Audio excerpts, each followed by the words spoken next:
You are nothing.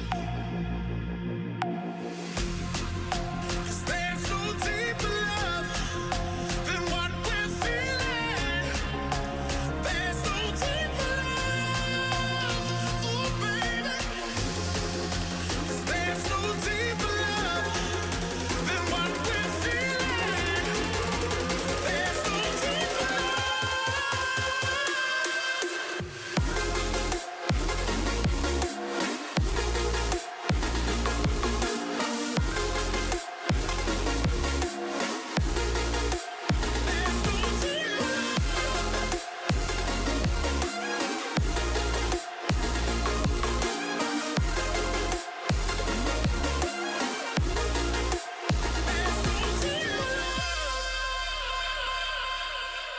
I can't be without you.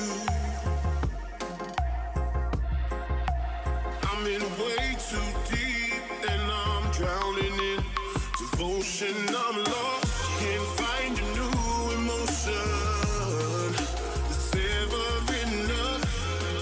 And you can't deny it's real, 'cause there's no deeper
chains that you pull away.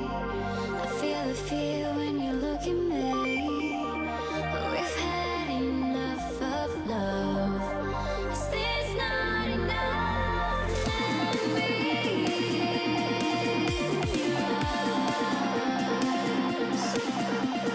Feeling deep inside.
12 teams representing some of the biggest cities around the world.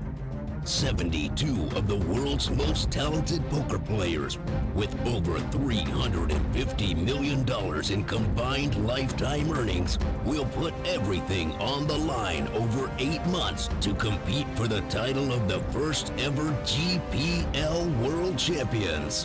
Which team has what it takes? The Global Poker League starts now.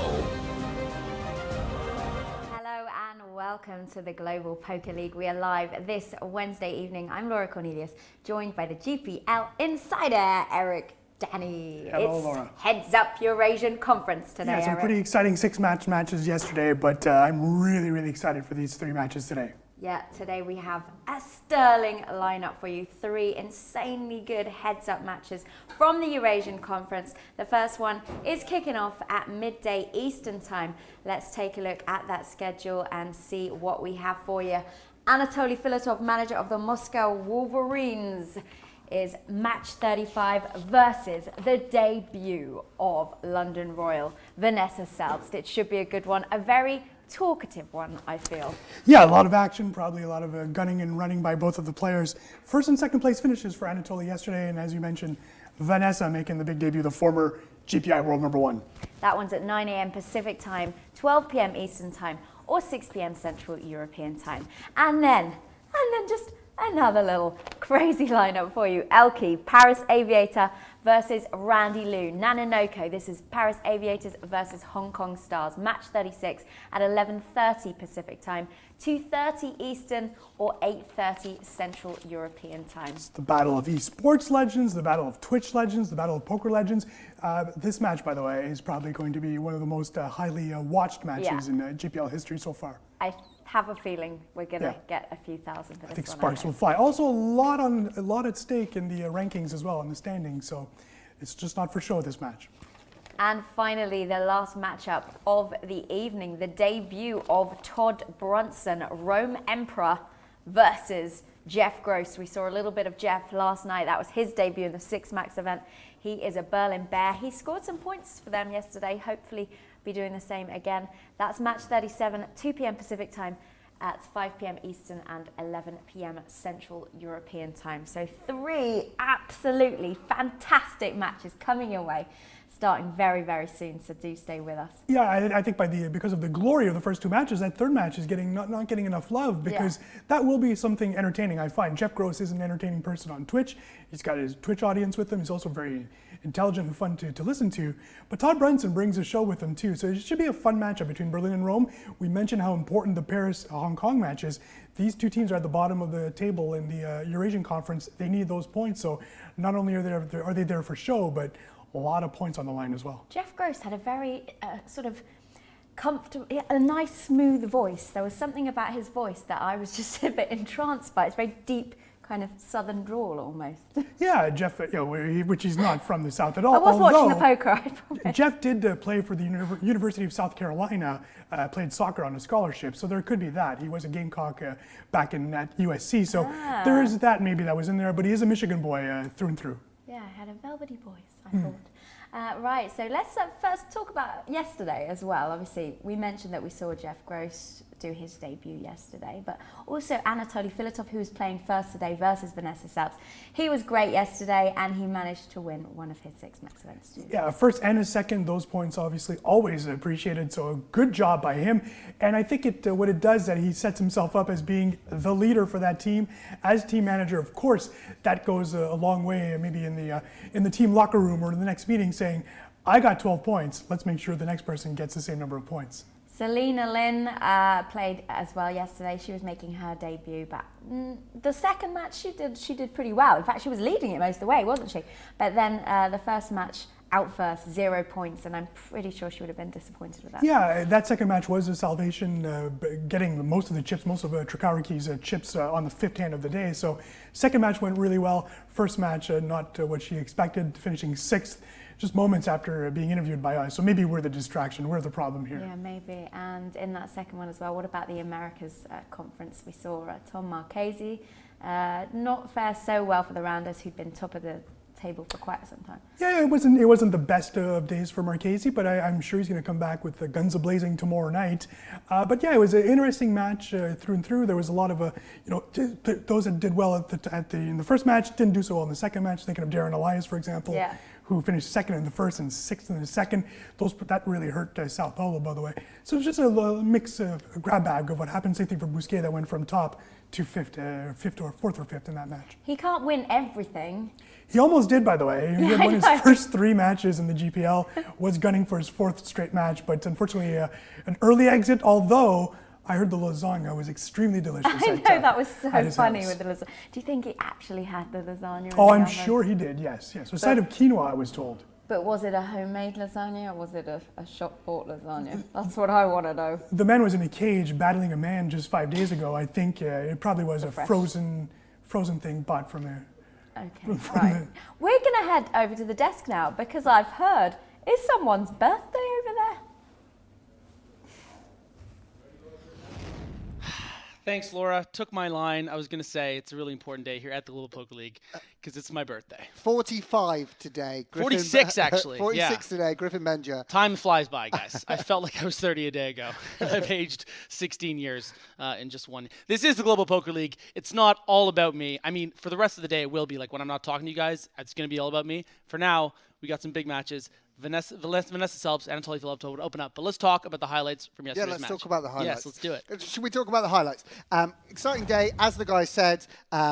Alexander Lenox continuing the good form of the Paris Aviators. Chris Moorman got off to a great start. Here, turning a one-outer, you can see Selena Lin had King-Queen in this hand, turned a set of kings, and Walter Chikariki paid him off on the river, but not a great day for Moorman 1. This was his undoing against Anatoly Filatov. Pretty standard rejam with the King-Queen suited. Couldn't get there versus Filatov's queens, and he was out in 4th, which left us 3-handed Jeff Gross, Anatoly Filatov, and Alexander Lenox of the Paris Aviators. Jeff Gross exited in 3rd place, and it was heads up, the Russian versus the Frenchman. Moscow Wolverines having a good day as well, but Lenox took this match, adding to his victory against Dario Sammartino in the heads-up section a couple of weeks ago. Strong start for the Paris Aviators wildcard. This match began with a huge caller, Walter Chikariki, who had a day he will want to forget. Rivering top 2 pair here against Selena Lin's top set. No way the Italian can put her on jacks when the case jack comes off. Check raised all in and exited in 5th. And this was a big, big moment. Anatoly Filatov, who we'll be seeing later today, showing his action-packed style, bet 6-4 on the turn, sort of for protection, realized he wasn't good and turned it into a bluff on the river.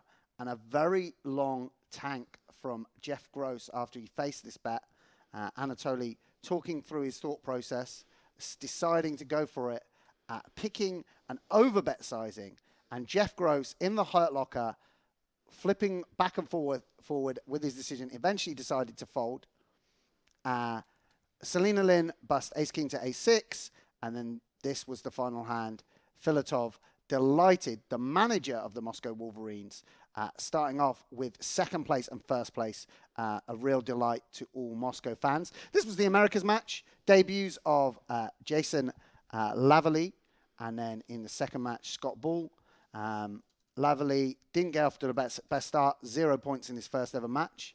Darren Elias taking the high variance route, flopping a set of 9s, turn gave Tom Marchese a straight, and Elias rivered quads, which set him up nicely to face the form player of the GPL, Olivier Bousquet, running good here, getting in bad. Elias needing to Barry Greenstein. Yeah, just needing to fade the Barry on the river, but it came in and set up Bousquet for the win, and 7 very much needed points for LA Sunset.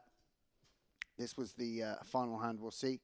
Bousquet limp calling the Queen 10 suited, and everything going his way over the last couple of weeks. Very close to a victory for the Sao Paulo Mets. I'm sure Darren Elias desperately disappointed. Yeah, Darren Elias obviously representing the Sao Paulo Mets. We had a few changes in the second match. Of course, the debut of Scott Ball, who made quite an impression and really was sort of came in as the underdog and was able to get 5 big points for the Las Vegas Moneymakers. Yeah, great day for Scott Ball. This was slightly unorthodox from Darren Elias limping the King 7 on the button. Scott Ball didn't know much about how he was going to play. Bit of needle on Twitter between him and Jason. And he was delighted to knock out the Montreal National representative in 3rd place and set up, as you say, an unlikely heads-up match against Anton Wigg. This was the flip that won it for Anton Wigg. Again, San Francisco Rush, another franchise that has been struggling slightly. So 7 very much needed points for them as well. Yeah, huge win for Anton Wigg and the San Francisco Rush. Obviously, they've struggled in certain points over the course of the season, but the Moneymakers needed those points. Scott Ball coming in against that lineup, I think we all expected he was going to be in for a tough go of it, but somehow was able to push through, get the second place, and just it's a really big thing for the Moneymakers. Yesterday really tightened up the division. Yeah. All the franchises that have been struggling, the Metropolitans, Darren Elias getting a second, LA Sunset, 7 points in the first match for Bousquet, and then as we saw, Scott Ball and the San Francisco Rush representative Anton Wigg getting those 1 and 2. So that's, there's a 20-point stretch between top and bottom in the Eurasian division, and only 10 points now between 1st and 6th in the Americas division. So really interesting day in terms of the standings. Yeah, and for this first match, of course, we're going to have Vanessa Selbst representing the London Royals against Anatoly Filatov, and it's going to be really interesting because this is the debut of Vanessa. Obviously, I'm a big fan. She's in my personal top 5 when it comes to MTT players. It just seems like there's 30 of them at this point. It seems like they've all played now. So I'm really, really excited to see her play. Such a great figure in the community, such a talented player, and obviously, the women have been crushing so far in the GPL, so I'm sure that I would expect that from her as well. Eric and Laura are waiting for us in the lounge to give us a little more about what to expect today. Well, we had some great action from the 6 Max from the Eurasian and the Americas Conference last night. Let's take a look now at the standings and see how all of the points go with each other, because Paris Aviators still on top. Yeah, Alex Luneau with the big win in the first match. That was crucial for that team.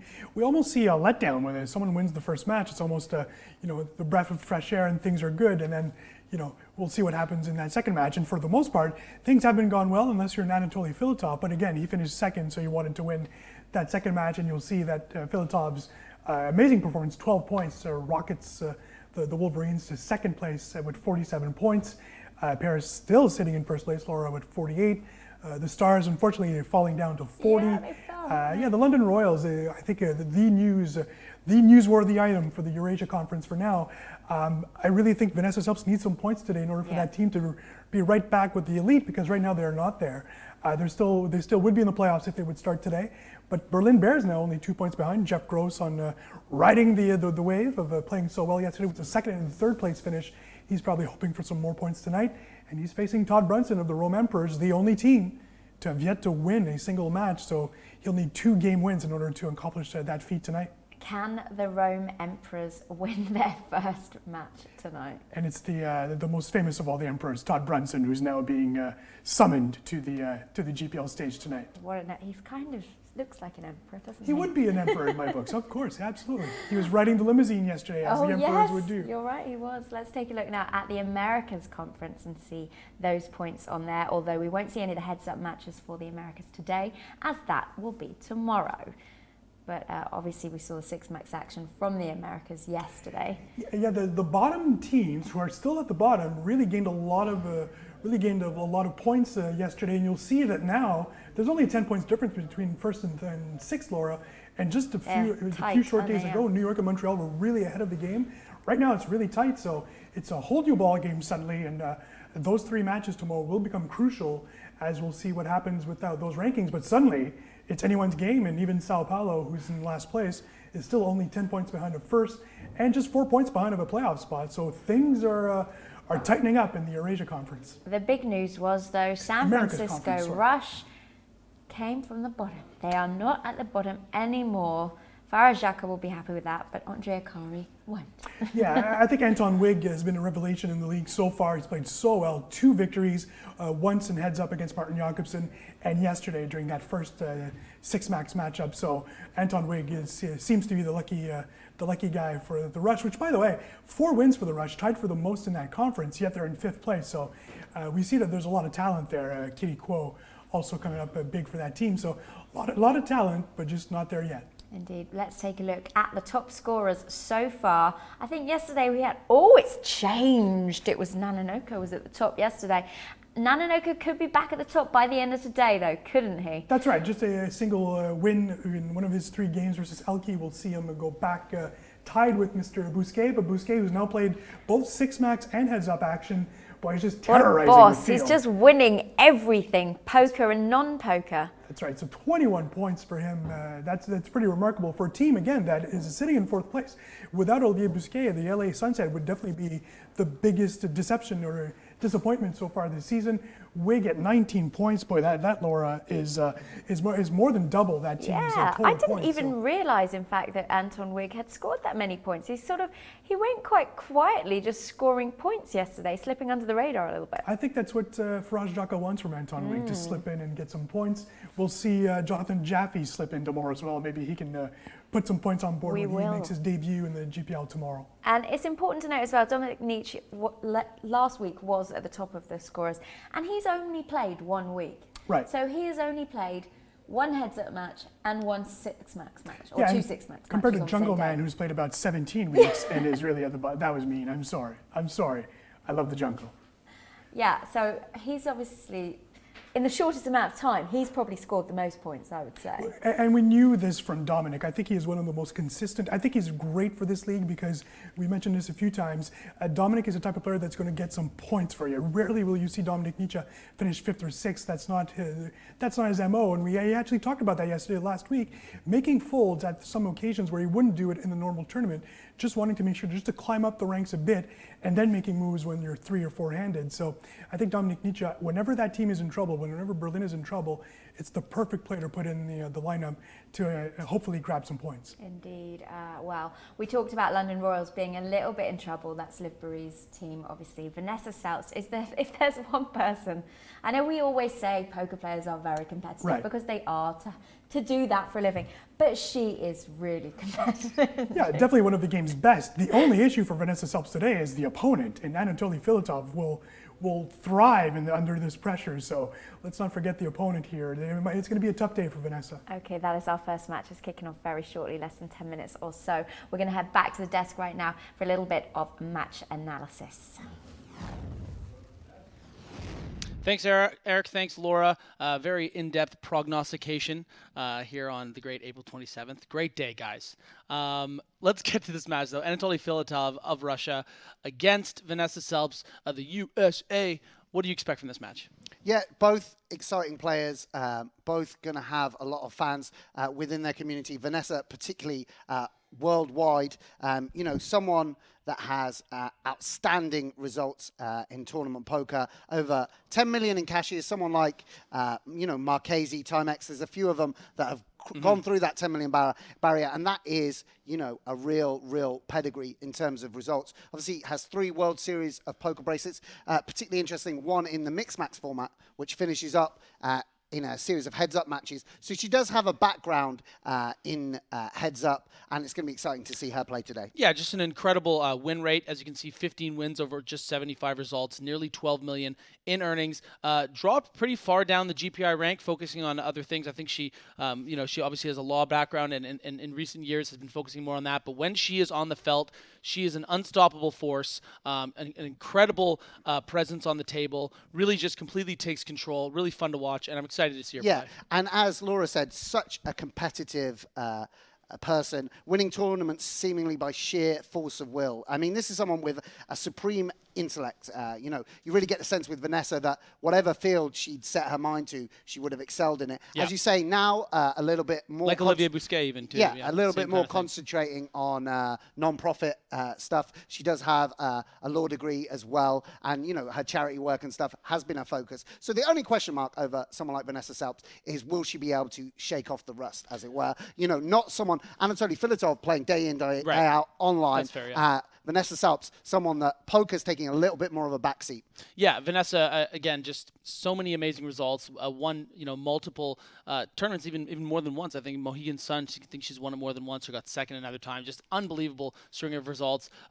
Super high roller results. She's just been anywhere and everywhere. Yeah, and the other thing about Vanessa, of course, is, the YouTube clips pile up of her making outrageous plays. This is someone that really, really backs their instincts and backs their gut. Yeah. A lot of the time we've seen players like Tim Adams, Phil Galfond saying, I suspect my opponent doesn't have it here, but I need this type of hand in order to make a bluff, these type of blockers in order to make a 4-bet here. Vanessa Selbst is someone that when she assesses that her opponent doesn't have a strong range, doesn't have a strong hand, she will go for it with any 2 cards. And that's why she's created such a fan base. That's why these YouTube videos of her get shared on Facebook and repeated again and again. Someone that plays poker in a really exhilarating style.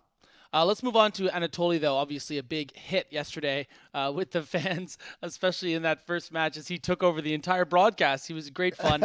He is the Moscow Wolverine general manager. A GPR rank is 746, over $1 million in earnings, 35 results, but mostly this guy cut his teeth online. Yeah, such a character, such buoyancy, almost a sort of vivacious personality coming across on the webcam, speaking about himself in the third person, and a hilarious character. Put in an outstanding performance yesterday, really all guns blazing, his way of approaching poker. It'd be interesting to see whether Vanessa did catch any of his heads up yesterday, because he did, let's be honest, get a little outplayed by Alexandre Lenoir. And, against top players, this kind of c-betting every board with every part of your range, that strategy can get exploited against top-class opposition. So it'd be interesting to see how he fares against Vanessa. Vanessa, someone that's incredibly sensitive to bet sizing. We talk about reads, and often people think about live reads, someone's pulse, whether they're sweating, how they look. Vanessa's someone that pays particular attention to, sizings, continuation bet strategies, turn barreling strategies, and she's not afraid to make big deviations from traditionally orthodox lines. So, it'd be interesting to see whether she can pounce on some of Anatoly's leaks and exploit them. Yeah, and this is someone who also doesn't have a great deal of success in the online realm as far as Vanessa Selbst. I mean, I've talked to her personally before about how she just felt like... personally? I have. I've done that. Have you been for birthday drinks with her? Well, she's in town. I would love to. Vanessa, if you're seeing this right now, open I would invitation. Love to get dinner tonight. But seriously, I mean, this is someone who I've spoken about, being frustrated, not being able to have a great deal of success online, probably mostly just because comparatively, she just destroys the live arena so much. So it'll be interesting to see how she does adjust in this format. But I'm really excited to see how she breaks down the hands and how she does today. This definitely is one of the most exciting matches we've had. Vanessa Selbst, whoever she was going to play, it was going to be a headline act. Yeah. But Anatoly Filatov, I think, a quite worthy opponent. Again, someone, that is going to fight far with far, as it were. These two are really going to set to work to try and outplay each other, and it's going to be exciting. Let's get to the action. I think we're ready to go, right? Or we go to the lounge first. Eric and Laura, we have an interview right now. We sure do. We should have the manager of the Paris Aviators on Skype, Fabrice Soulier. Are you there? Woo, he's all big. Fabrice, you are still leading the Eurasian conference, but just 1 point at the moment. Is that a scary thought for you? No, it's scary. It's like steady. It's like we've been leading since for week 2, I guess, we were even close in week 1. So no, I really like the position we are in, and I really like my players, and I really like the team. So we're doing more and more great stuff. So no, we enjoy the spot. Fabrice, speaking of your players, your wildcard selection of Alex Luneau might have gone unnoticed by many people that might not know or might not have known of Alex Luneau before, but you should be a very happy team manager after his 2 performances. Oh, I knew. I totally knew Alex was very sharp in his no limit game, so I had no doubt about it.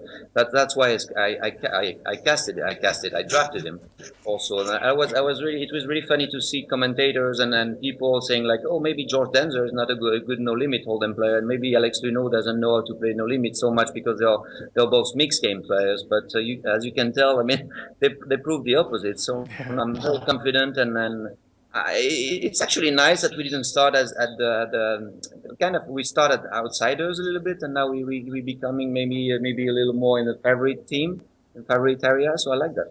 You mentioned George Danza there. Obviously, not many people were expecting him to have the clean sweep. 3 games against London Royals' Igor Kurganov.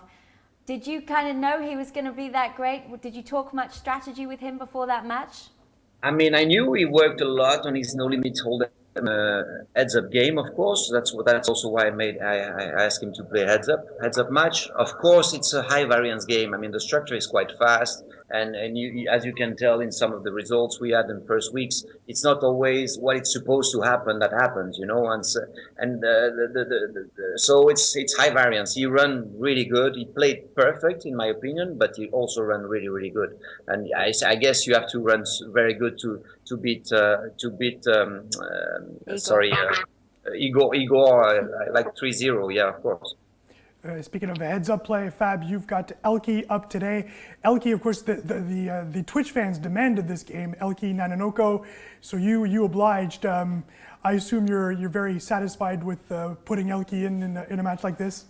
Yeah, of course. I mean, I'm also satisfied that I can satisfy the fans, and I mean, yeah, of course, they ask it on Twitter, and then on Facebook, and then I received some private message too about that. So it was exciting, and Selina obliged also, and I think we're happy to give the fans what they want, and it's going to be a great match. I'm not going to miss that one, sure. I mean, I obviously don't miss any of them, but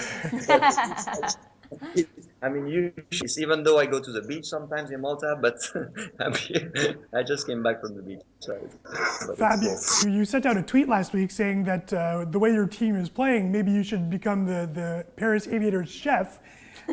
With Luneau winning again yesterday, have you enrolled in a beautiful school in Paris, maybe? No, I mean, I know I'm not playing at my top at the moment, so I gave it a try last week. For the schedule, it was good. I made a couple of misclick. I still don't know if it's a platform that cheated me, or I really don't understand what happened. But I usually don't make any misclicks, so maybe I'm lacking of sleep at the moment. So I think I'm going to be a little bit in the back for the next weeks.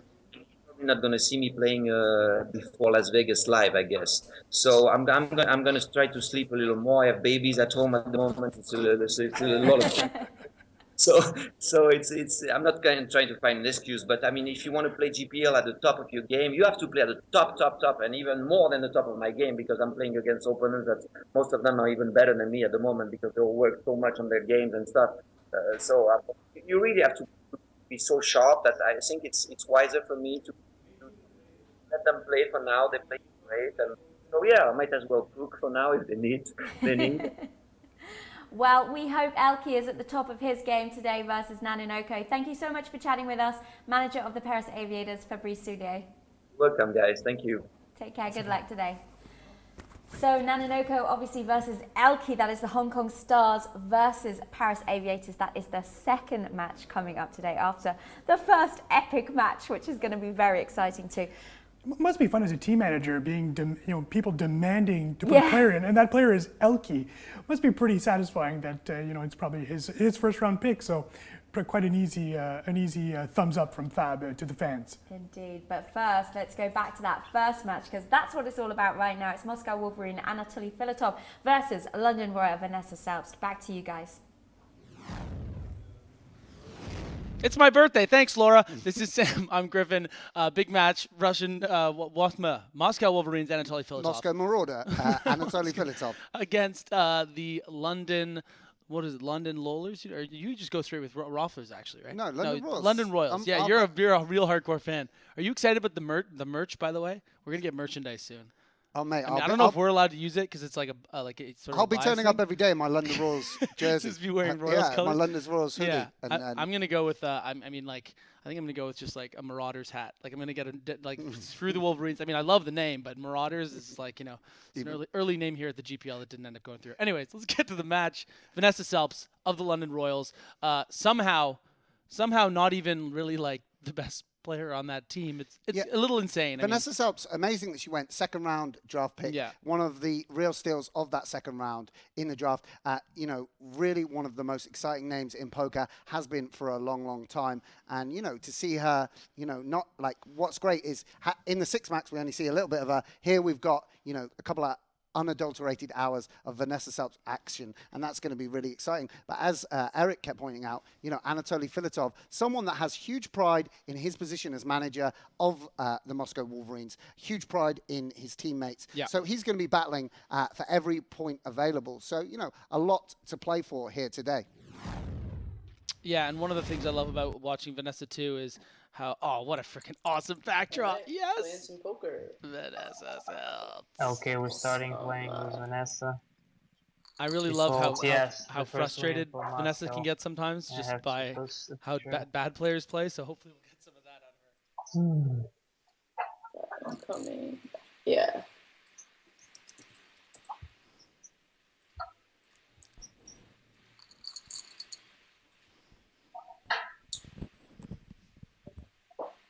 Excited. This is my first GPL match, so this should be good. I don't really.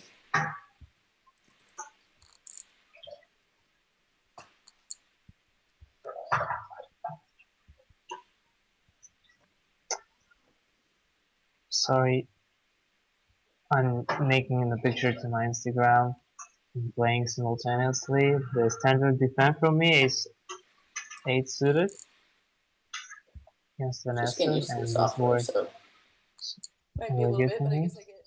I have second pair with the best hitters, so I will check out here. Go ahead and check this back.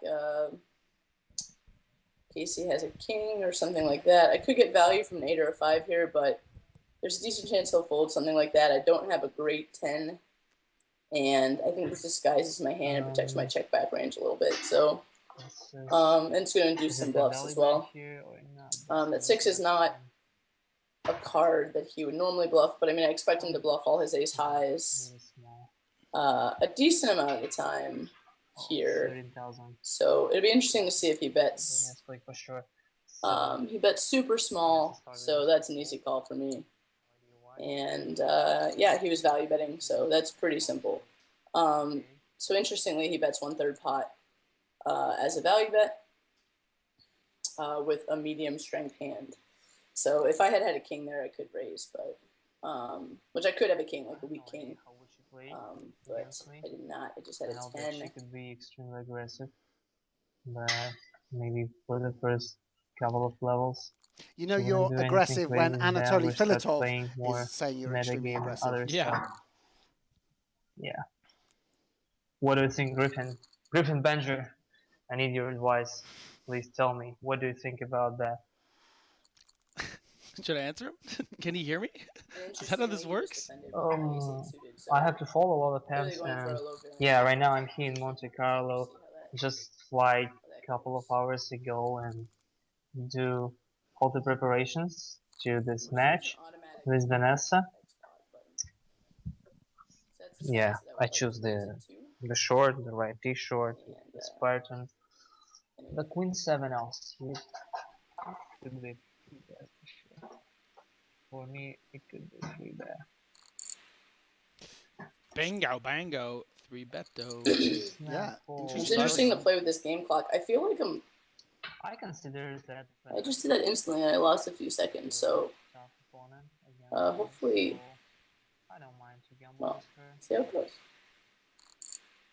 I don't mind to gamble with her at all. But right now she's trying to play pot control most of the time. I'll check here my 6s.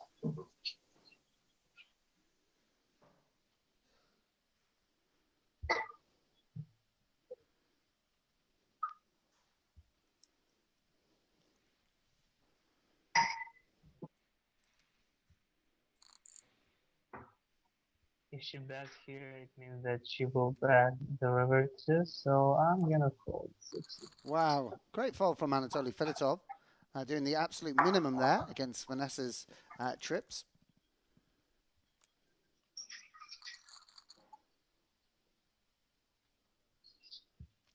Sevens, easy win. Curious to see what kind of heads-up game Vanessa has. Obviously, she's extremely talented short-handed player, but you would think that she would maybe favor more of a 6-max format, given the kind of talent that they have in the London Royals to play heads-up.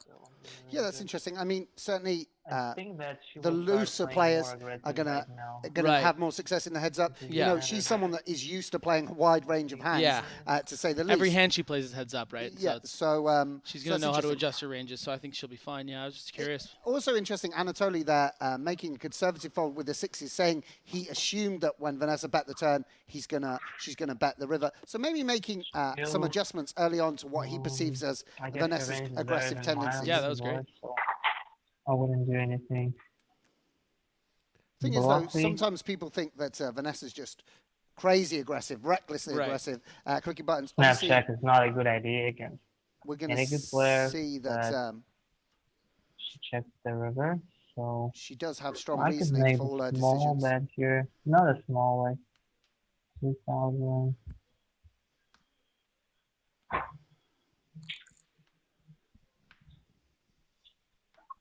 It's difficult to her to call with ace high or king high here on this river. So I guess it's a good bet for me. I will take the pot most of the time. I mean, Yes. Interesting to see what he has there. I mean, I think the 7, he's going to bluff What that do we card a have lot. now? Vanessa That might have been Selbst worth a is the call. best, one of the best yeah, it'd be in the interesting when world. Vanessa sees he bet half pot with his bluff You know, and third pot with his thin I'm value. definitely Yeah. going for some check raises there with my And if value Anatoly's hands, going to be so- aware that she knows that. It's always the meta game of that is really interesting. She's definitely someone that is super aware of bet I have a sizing. lot of respect for this player. Definitely too strong to fold. Here we go. Go ahead and call and take the flop. Bad time. I would like to bet here, to bet small. Like nothing. I'm assuming when he's making it that big, he's got nothing or big hands, but a lot of people are continuation betting their, I'm sorry, are 3-betting like more of linear range, like more value hands, but honestly, with that sizing, I guess I'd be surprised if early on with that big 4x sizing, he's 3-betting hands like king, queen, king, jack. He already just flatted ace-8 suited, so, you know, I guess we'll find out. Vanessa knows what's up. You know? I told She you, knows top what's up. 5, She buddy. has some Broadway Top hands, 5. some weak aces like ace 7 suited or something like that. Yeah, and Anatoly gets himself in some trouble when he c-bets this medium Queen. strength hand, because those chips So went it's in pretty check, bad if he goes against check Vanessa's here, range. Had- That's 5,004. See. Against all of his I have pairs, for sure.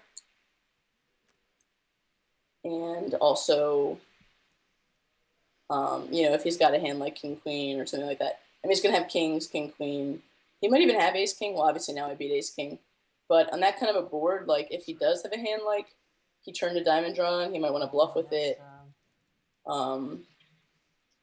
You know, I think I have to go for value on the turn. And then on the river, I don't think he expects me to bluff here that often, but I'm just going to go ahead and bet.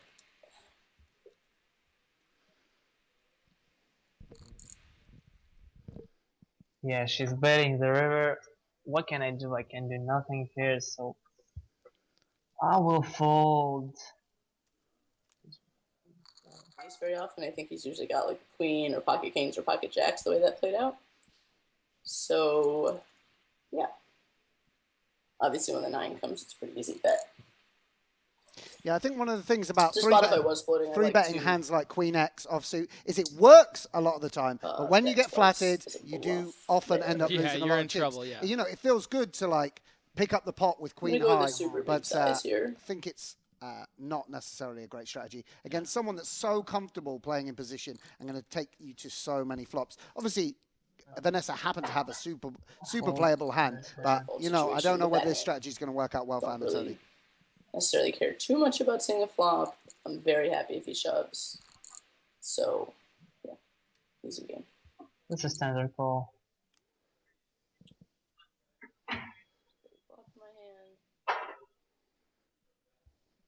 Vanessa flopping strongly once again. Top pair and the open-ended straight draw, of course. And Anatoly clicking some buttons here. I would like to bet this board. I have a couple of backdoors. I might check all here too. She calls ace on the turn. It's like a blank card. Here she may has like a pair and a gut shot, a straight draw, a lot of hands. So I have no equity. Would definitely check fold this board. See, it's not like when you're playing against a cut-off opening range where that board just hits the big blind and doesn't hit the opener. Vanessa's playing just as wide a range as he's defending almost. Right. So she connects with this board. You know, sometimes under the gun versus big blind, this board is really favourable for the big blind. But that's not the case here when Vanessa's opening 95% of the deck. It seems to me that's a good card to bluff here. Yeah, I have to bluff. With the 7, I would definitely do that. If he bets really big here, I'm just going to call because he's like saying that he's got like king 7 or something like that. But, you know, he's also got a hand. I mean, if he bets very big, he's either saying he's got like a better 7 or a flush or he's bluffing. I'm obviously not going to fold my hand. And if he has a flush or a better 7, then he wins. But usually he's just got 2 random overcards there very often. Yeah, And they wonder why she's won $12 million. Mate, by people punting off with queen high. Yeah, well, she gets under their skin. In a hand that's a pretty easy check call, check fold. Yeah. Come on, Anatoly, get it together, mate. Like, hey, man. Honestly, I think I would bluff raise that flop with This is my hero right there, right here. People doing it that often. And that's why he leads, because if I have a similar kind of a hand, even like a Jack 9 or something like that, it's a really tough board for me to play back on in his mind. So it's interesting to see how he responds now that I know that he's got 2 random overcards. For sure. Yeah. She folds. Anatoly obviously telling us he is in Monte Carlo. Yep. Monte Carlo. Yeah, he's in trouble for sure. But in Monte Carlo, a lot of the GPL guys going to be there for a big series of poker. I would say one of the ugliest paint jobs I've ever seen in the background there in the Monte Carlo. Yeah, I mean, you don't even want to know what he's probably paying for that room. Oh, no, I definitely don't. And I already know in my head, like, my chair is broken now. What a setup. That's going to cost you €8,000. Okay, that's to a good replace sign. that chair. I have to change my chair. That's why I lost half of my stack. Here we go, guys. Might have been the bluffing. The new life. King 3 I call. Come on, let's do it, Vanessa. Let's do it. She's doing it. She's doing fine. She's done a good pace. Here. Good old 3-1. That's a good board for me. No. Okay. I expect his limp calling range there to have a lot of like lower suit, like offsuit stuff, lower suited connector stuff like that. So, or some ace X as well. That flop is definitely better. I think he perceives my raising range out of the blinds to be fairly strong, and for my hands that aren't that strong to connect with that board. So. And Anatoly down to here we go. Jack 6 offsuit. 22 big blinds. With his reshoving stack, I don't know.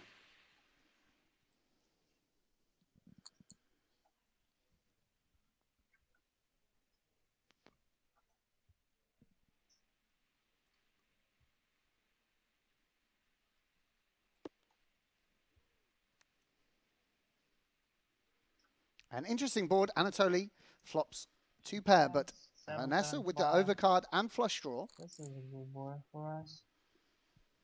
Wow. The back board here. So I'm gonna call with my bottom pair. This is a 4. Vanessa turning a gut shot. And this might be a signal to her to kind of go for it.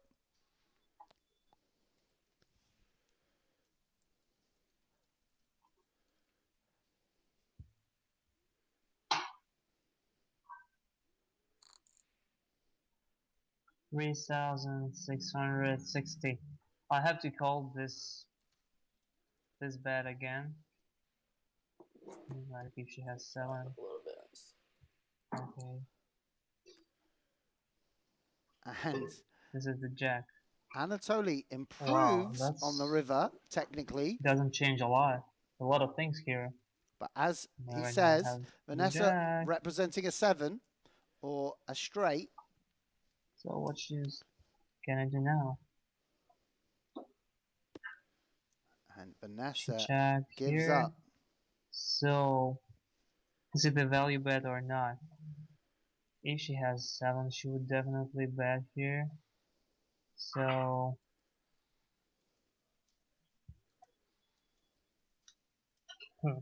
what makes she have here? This boy, where is the value bet? The worst spot, I'm not sure about that. Maybe she has like 5 something, but she would check off for sure with this hand. So is it the value bet or not? Is it the value bet or not? Then maybe the flush draw would be Anatoly working things through. I have to bet here like 6,666. This is a bet. Okay, she folds. Bingo time. That's the Anatoly we expected to see. 8. She's raising. I'm gonna call. Oh, the king high board. That's a good board. For me.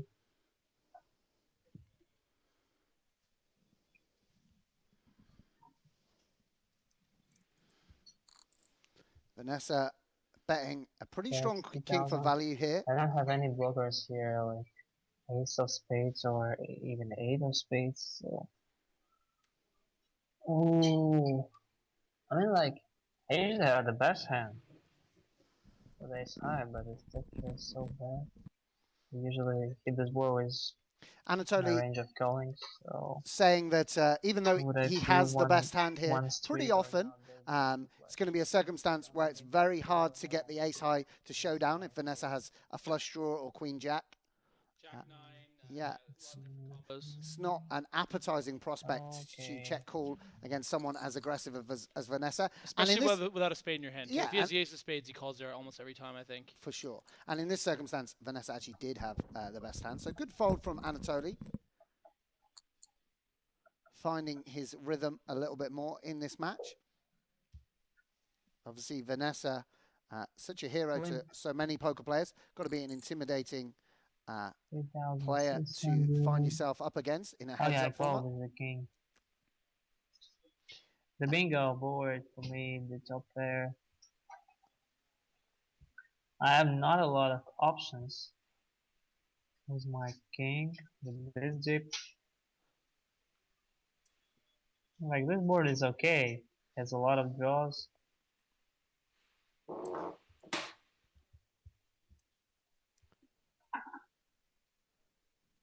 Vanessa does connect more strongly in general with this board than Anatoly. She said earlier she thought his limp calling range was low suited connectors. It's almost a call here.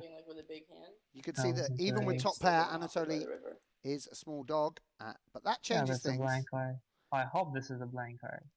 I hope she doesn't have 10-5 or queen 5 or something like that. So I would just call. Come on, Vanessa, let's fire. And Vanessa jams. I have to call here. Okay, good luck, guys. Anatoly to the test. Ace-8 of diamonds, double up for Moscow Wolverines, and right now we have the same stack size. I mean, I just flop huge in my hand, so he's gonna fold if he has like all of those random queens and random tens, but he just felt like he couldn't fold a king, which is fine. Keep it together, Vanessa. You got this. So things swinging back in Anatoly's direction. Wow, this is a motorbike or something. I would fold 70 offsuit. This is the bottom of my range. Okay, I saw that the toughest guy on the division heads up, they folding this kind of hands. So I would do the same. I'm not a professional heads up player, but I'm learning from them. I get they understand something in this game. I'm not sure about that, but okay, let it go. Both players with a gut shot on this spot. Here we go, ace-4 of diamond and 2-3-10 board, and ace-4 of diamond. Let's go. So there are two options here for me. I would call, just check call, just standard check call. I would check raise here, but I don't have any backdoors, so that's why I prefer to check raise with this hand here, 6,378. 6,769. Bingo.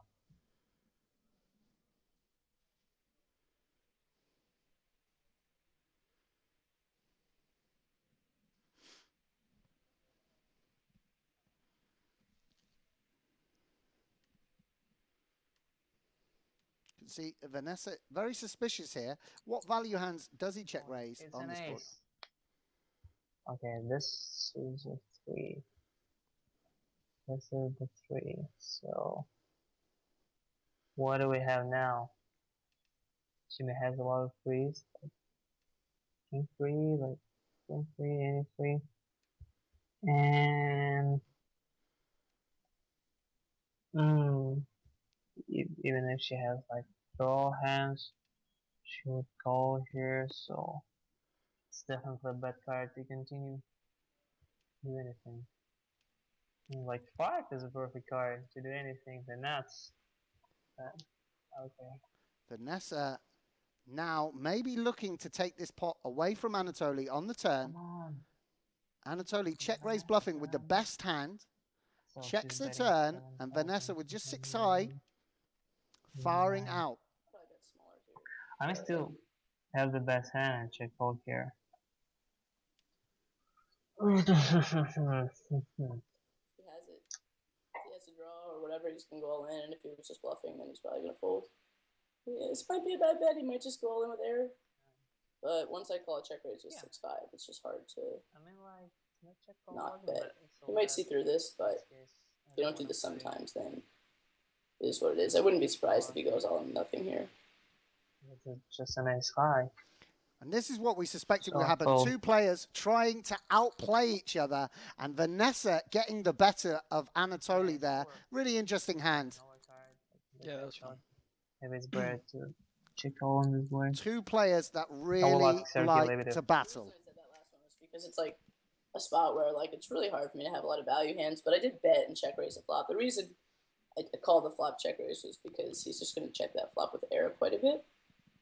So I'm sorry, he's going to check raise that flop with air quite a bit. So if I have any equity at all, I really have to call. It's partly hoping for the 4, but it's mostly about floating and just taking it away on the turn.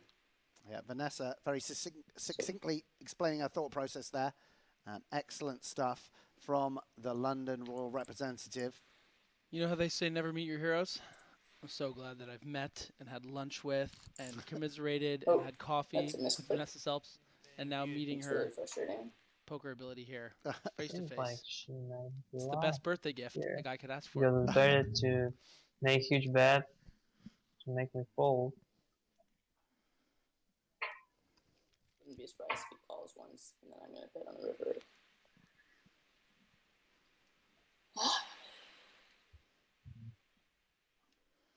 Another of these, last time we had 6 high versus ace high, now jack high versus queen high, and Anatoly not wanting to give it up.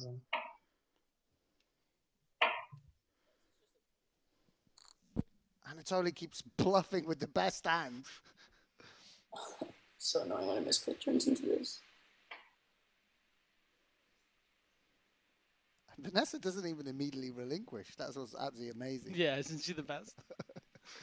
She's so good at poker, it's insane. These two absolutely going to war. And, you know, in 10 minutes when they start seeing these hands, it's going to elevate it to another level again when they realize just how much they're each attacking each other. Go on, Vanessa. Vanessa, pull the trigger. Go all in. Oh, she's called what? Oh, she is going to be fuming when if he checks behind. Because she presumes he's doing it with like 9-7 or 7-8, 7-6, yeah. No, it's not a bluff for sure. On the turn, unless he has a 10. Or a very good 8 to potentially check back the river. Yeah, she has an 8. But at this point, I mean, the 4 might have helped him, but I would love for Anatoly to shove that. I was going to be bluffing it, but I really wouldn't be surprised if my jack high was good. That's so frustrating. Oh, I almost shoved on the turn. That is so frustrating. What is going on? So frustrating. Different levels. He had to be bluffing there. That's something I do a lot. Is like I'm like, this person has to be bluffing here, and then I just call with the worst hand. Because I had an awkward stack to shove it in, but I probably should have just shoved it in with only jack high. In this case, if she calls me this, like jack 3. I mean, we predicted fireworks, and neither Okay, player I letting us was down. born in 1988, so I will make it like, yeah, I was born August 8th, 88, so it will be like 8, 9, 8, 8, 8. Okay, just a lot of 8s here, and we have pocket 8s. So let's go, Vanessa. Let's gamble. Come on, ship it to Moscow. No. Vanessa finding some discipline with the 5-3 suited. And now it's Vanessa that just I'm sorry, has guys. I know 20 Heads big Up ones. is a boring game. I can't commentate it in English for a long time, but in this case we have Griffin Bencher and Sam Grafton. We're happy to do it for you, Anatoly. Loving your work. And kings and aces back to back. Aces and 8s in a row, and she folds. I love seeing no. Vanessa she just Something thinks wrong. everyone sucks. I'm It's- fucking I mean, dizzy. not in a rude way, but just like she's obviously just such an like, incredibly intelligent creature that. I mean, it's Anatoly's the play. burden of brilliance, I guess. Anatoly's play did make no sense. Yeah, no, we know. Okay. 3,200 to I don't 11K. care. I love it. Ace 10. Nice run. We would like to make it 7,000. This, I think, a signal of the respect Vanessa. Anatoly has for Vanessa. I think against some Let's do opponents it. he would Ship make it. it about 6K here, maybe a little more. Yeah. But doesn't want to. Oh, she does flat in position, I hit a pair. even versus the big I size. think with his sizing, he's just going with his hand, but it's not very strong, like a weak ace or a small pair. Well, then, but he didn't shove, so that was weird. Yeah, Vanessa with a strong read, 444. but maybe letting Here we go. a little bit of ego creep into her game.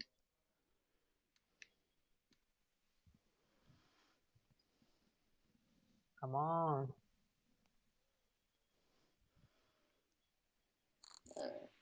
She's shoving. Vanessa. Let's go. There Queen is 8. something Oh my of a God. blow What up. was A lady that? for the lady. 2 This outs for is Vanessa the Selbst. end of the first match, and the second and the first 3 points goes to Moscow. Good game, Anatoly Filatov, picking up the first 3 points of the day for the Moscow Wolverines. Yeah, big win there for Anatoly Filatov. Vanessa Selbst, I guess. How high is your chair, by the way? Are you trying to get one over on me? Do you want me to? Yeah. So carry on, Griffin. So basically, Vanessa Selbst, we all thought that she was playing great at She was playing great at the beginning there, obviously. But it's really the double-edged sword of playing that style, just leveling yourself, that kind of thing. She blew up. She blew up.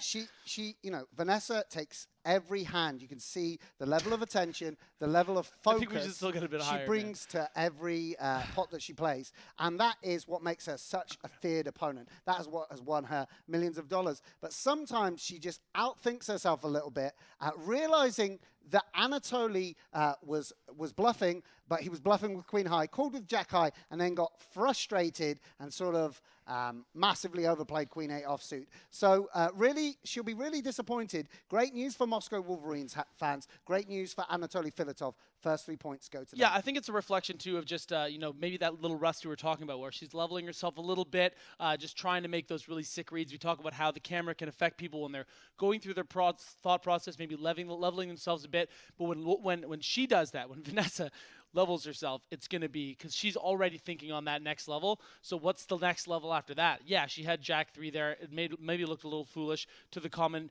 layman or whatever. But if he did have 6-7 or 7-9, she looks like the next level. So let's go to the lounge, and they're going to talk about how that affects things right now.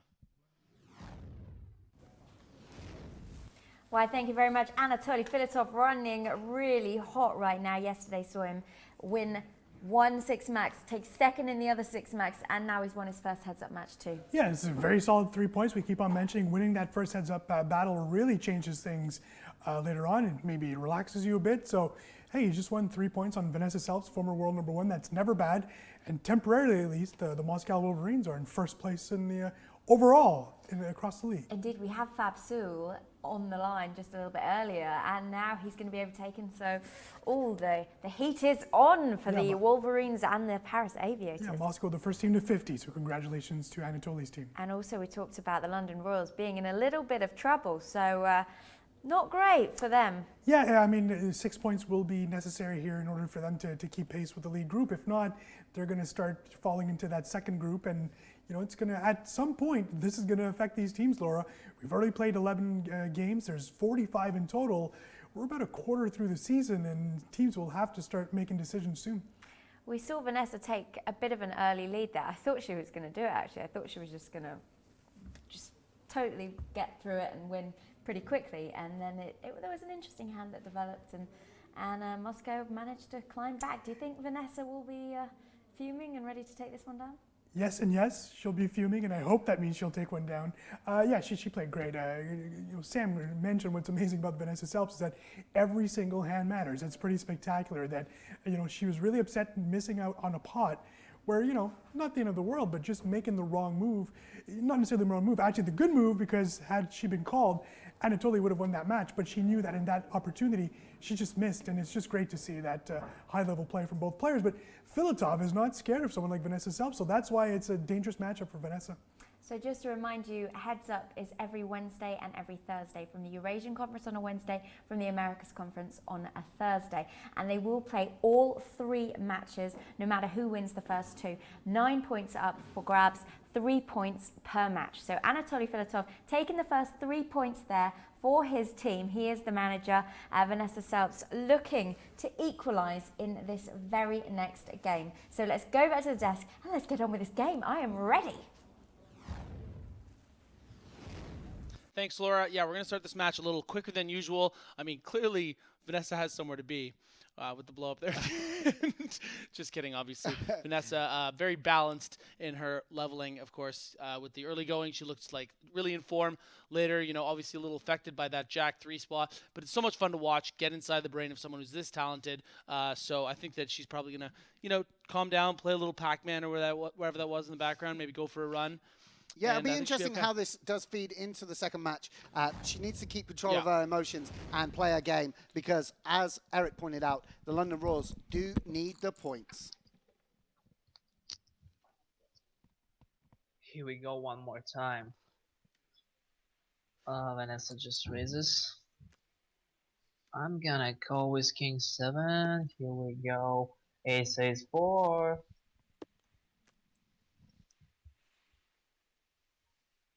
This is a check flop. It seems like I may have the best hand here. The King High, the best hand. So, a 9. It's almost here. Double check here. Double check fold. And, Okay, I'll win. we should also mention the start Anatoly Filatov is off to in this division. 15 points so far secured from a possible 17 points. Absolutely amazing from the Moscow Wolverines manager.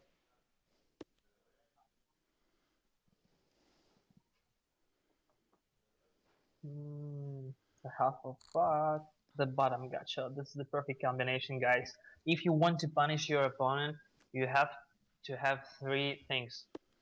Like, this is the joke that I most like. The bottom gut shot, you have to be out of position, and you have to catch your outs on the river to call out of position with the lower gut shot. To catch your out, this is such an enjoyable thing. I'm kidding, come on. Like, here is Vanessa calling. 9, 10, deuce. Dazzle83 says, I don't think this is the Vanessa's perfect too word good, to sometimes too borrow, smart but for her she own good. may fall a lot. Reiterates. Weak hands too here, but And okay. McNitty says the best thing is a I Griffin guess Avenger it was thinks the we wrong give bet a against fuck about her, his so I would surrender the 10 high, chat but always blah blah balance blah blah. between, King Jack, King Queen, Jack 8. No, I don't need to bet this board. I have to surrender. Okay, no, she wouldn't fold. Vanessa, she's not folding. I have to value bet her more often, and I have to stop bluffing. I have no idea how to stop bluffing, guys. Anatoly I have no suggesting idea. he should bluff a little That's bit the less big with issue. Vanessa being a little bit steamed up. I love Wonder if bluffing. he can control I himself. do love bluffing. This is the best thing in this game. Come on, Vanessa, you have to c-bet this board. Ace high, 9-5, I fold.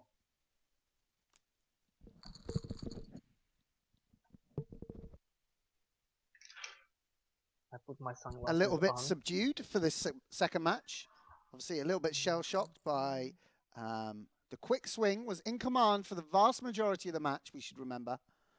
And then things really swung back briefly over just a few hands in Anatoly's direction. Bingo. And it's almost done. Straight draw. The double belly. She's firing on this board. I don't mind. It's almost done, baby. It's a 6, baby. Come on. She will bet like 4,500 for sure. I'm absolutely sure. Come on, easy bet. Давай, Vanessa. Anatoly saying he's excited about what he referred to as a double belly buster. That's like a queen or an 8 will make Anatoly a straight. No, I was wrong. Just what a limerick. 3,340. Queen or an 8 will make you a straight. Is that a limerick is, or a haiku, or a poem, or that says a flash. I don't know anything about anything. You know this. I just talk out of my ass. And the problem with leading here is this is not a very appetizing run out for a weak jack. Vanessa, not entirely sure where she is in the hands. Pretty hard to bet for value. And if she checks and faces a bet, it's also an unappetizing prospect. Really tough spot for Vanessa. She checks it over to Anatoly. I'm not gonna bet here. It seems like her check is pretty mate. strong. She may have 2 pair. Come on, bruv. She may have like flushes here too. I'm not sure. So I would definitely check back. I could still win. I mean, hypothetically, that is right. 10 something, 10x. But he hasn't got many bluffs on this run out. Okay. Fair enough. And Vanessa picking up a nice pot. And once again, off to the best start possible. But defending. As we can see in the bottom there, Queen, 1 game to 0 down. Good board for me. Perfect. I have an ace high. I will check all once.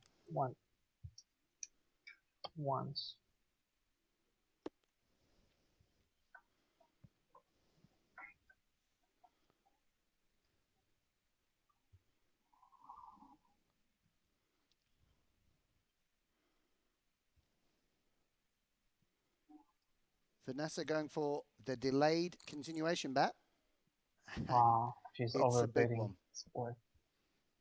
Okay. Great stuff from Vanessa. I like this. I like the good She's such choice, a boss. Vanessa. Overbetting me, it's a good choice. I do like this game.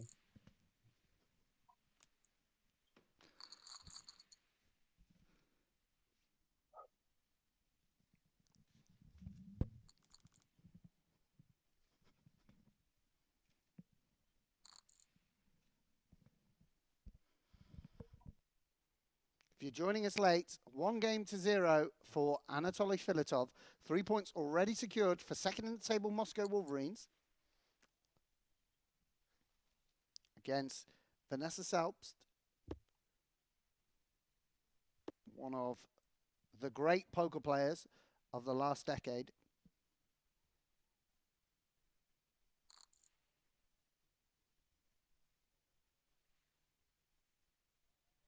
And Anatoly betting out for value with 2 pair. I had 2 pair on the turn here, so I will bet it. Vanessa Bet it big. picks up a gut shot. And might be thinking of getting out of line. Making a raise. Okay, I'm gonna call. I guess I have to call. King X, basically, that's bluffing this board. But I still have the. It's not even top 2. So I would just go here. And Vanessa This gets is a there 7. on the river. Exactly they were talking about is that the bottom gutter in position, however. Check I guess it it was back open-ended, here. but And then I will call think being about open-ended. calling there or not.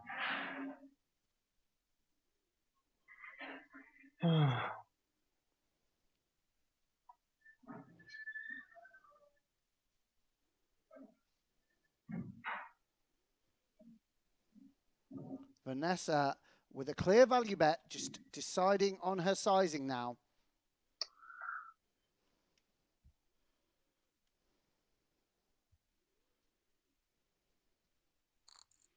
And it's a big sizing. That's a good bet. So right now I have the top decision here against Vanessa, so I can't beat any. Taking a bigger sizing here, hoping that he won't put me on raising with like an 8 she may have in my hand, because a lot of hands with an 8 in them have like a 9-8 or a 10-8, and he expects me just to call the turn. So I think he expects my range to be fairly bluff heavy here, and probably thinks that I would continue representing on this card. So I wanted to make a big bet because I think I'm going to get hero called here quite often. Yeah, I mean, I think he expects when he bets the turn, if I have a hand with an 8 in it, like ace 8, 9, 8, 10, 8, jack 8, all those hands would just call. I don't know what he expects me to do with like a hand like I have. I think he expects me maybe to just call sometimes as well. So I think he thinks my hands are going to be, you know, the converse is that I don't think he expects me to be bluff raising jack 9, 10 that often, which is why I went ahead and did it. But at the end of the day, I think he thinks with my size, I wanted to take a sizing where I thought he would put me on straights only, and decide potentially to make a hero call with a 1 pair, like a queen 10 kind of a hand. I think he's got a queen 10, a king 10, a jack, king jack, queen jack kind of a hand quite often here. There was a little hesitation pre-flop, and then he just called. And so I think he's, or even ace jack, he might have something fairly strong. It's clearly a bluff catcher against my range, but I think just given the way the turn played out, I don't think he expects me to have hands that have a straight draw in them very much. So I'm hoping that he puts that together and decides to make an ambitious call with a 1 pair kind of a hand. Or, well, 2 pair obviously would be great too, but we'll see. Amazing breakdown there from Vanessa, obviously. Great stuff. Such a dynamo. So I have enough 8 in my hand too, like jack 8, like 9, 8, but I would check all the turn with 9, 8, so jack 8, queen 8. That's a tough spot for me, because it's not a lot of draws here, so okay, I fold. And I think in 2015, I played a lot more in 2014, 2013, and in those kinds of times, I think people weren't really raising in position with their draws as often. I think my sizing there might have been a little bit of a mistake, only because people are raising with their draws more often in like nowadays, Interesting. Yeah. even in position on those kinds of boards. So that might have affected his thinking that I might just have a lot of stuff. But Definitely, that's something I didn't do enough as a player, is raise in position with my draws, just calling because I'm drawing, you know, like it's interesting to see the insight from such a genius level thinker. Thoughts, comments, concerns?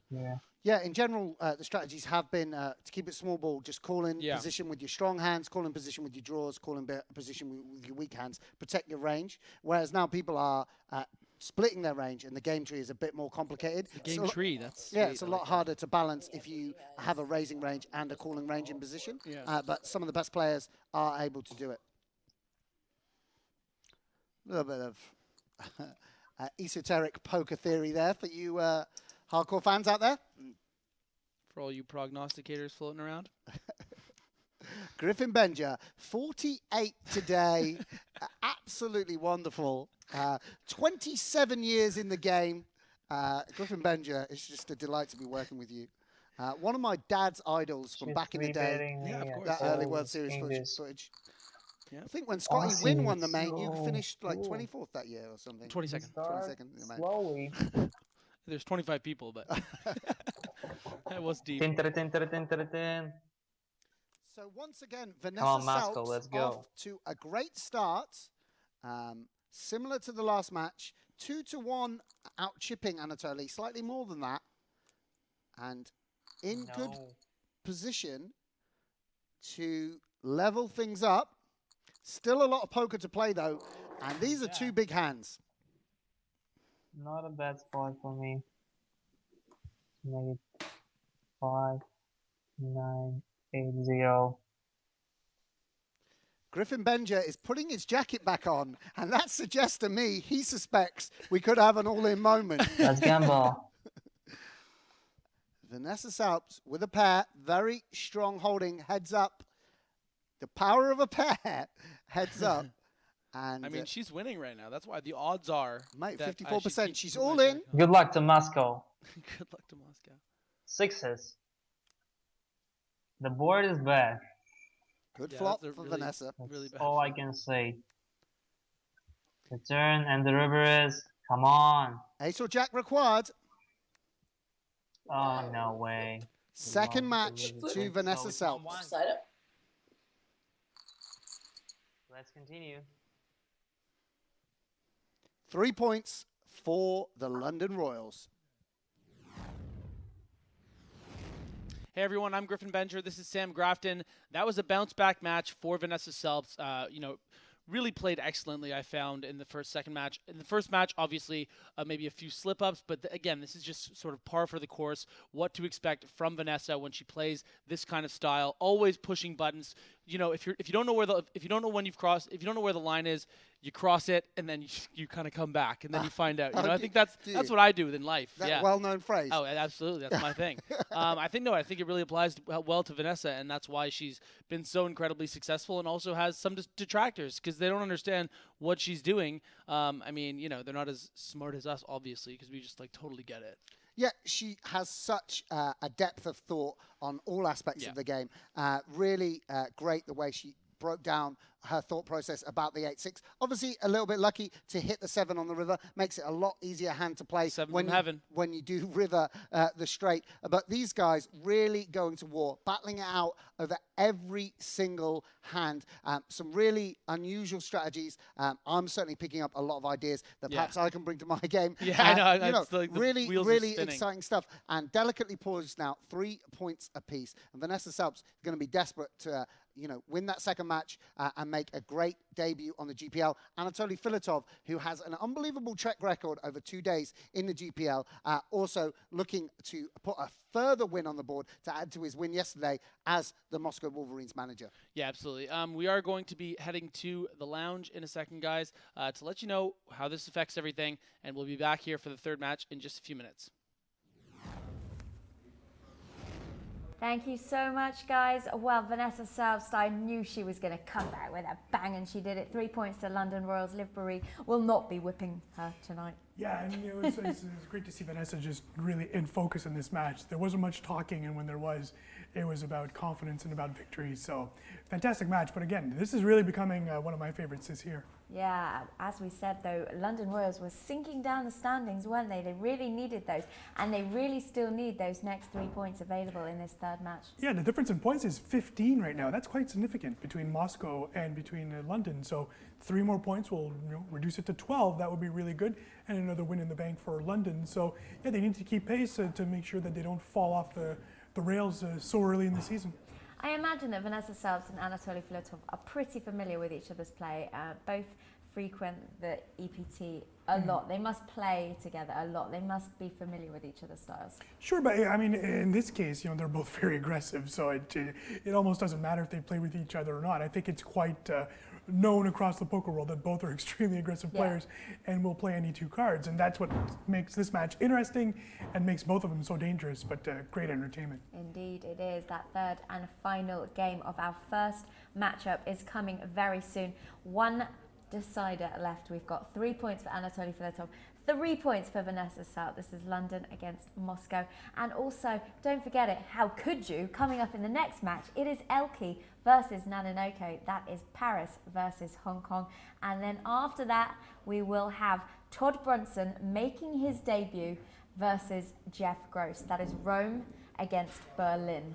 Looks like Jeff Gross will be missing a flight in order to play this game live from the saw airport. That. Hi, Jeff Gross, who's on the chat. Good job, Jeff Gross. The Nanonoko and Elki fans, by the way, are already seated and ready for that match. They can't wait. They're already in the Twitch chat waiting for that one. We've had some tweets in as well. Let's take a look at some of the tweets we've had during the match, or before, in fact, the game today.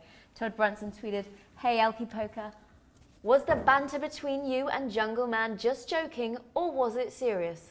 This is referring to the very first ever match that Elki played at Jungle Man. Very good question, but is it ever 100% one or the other?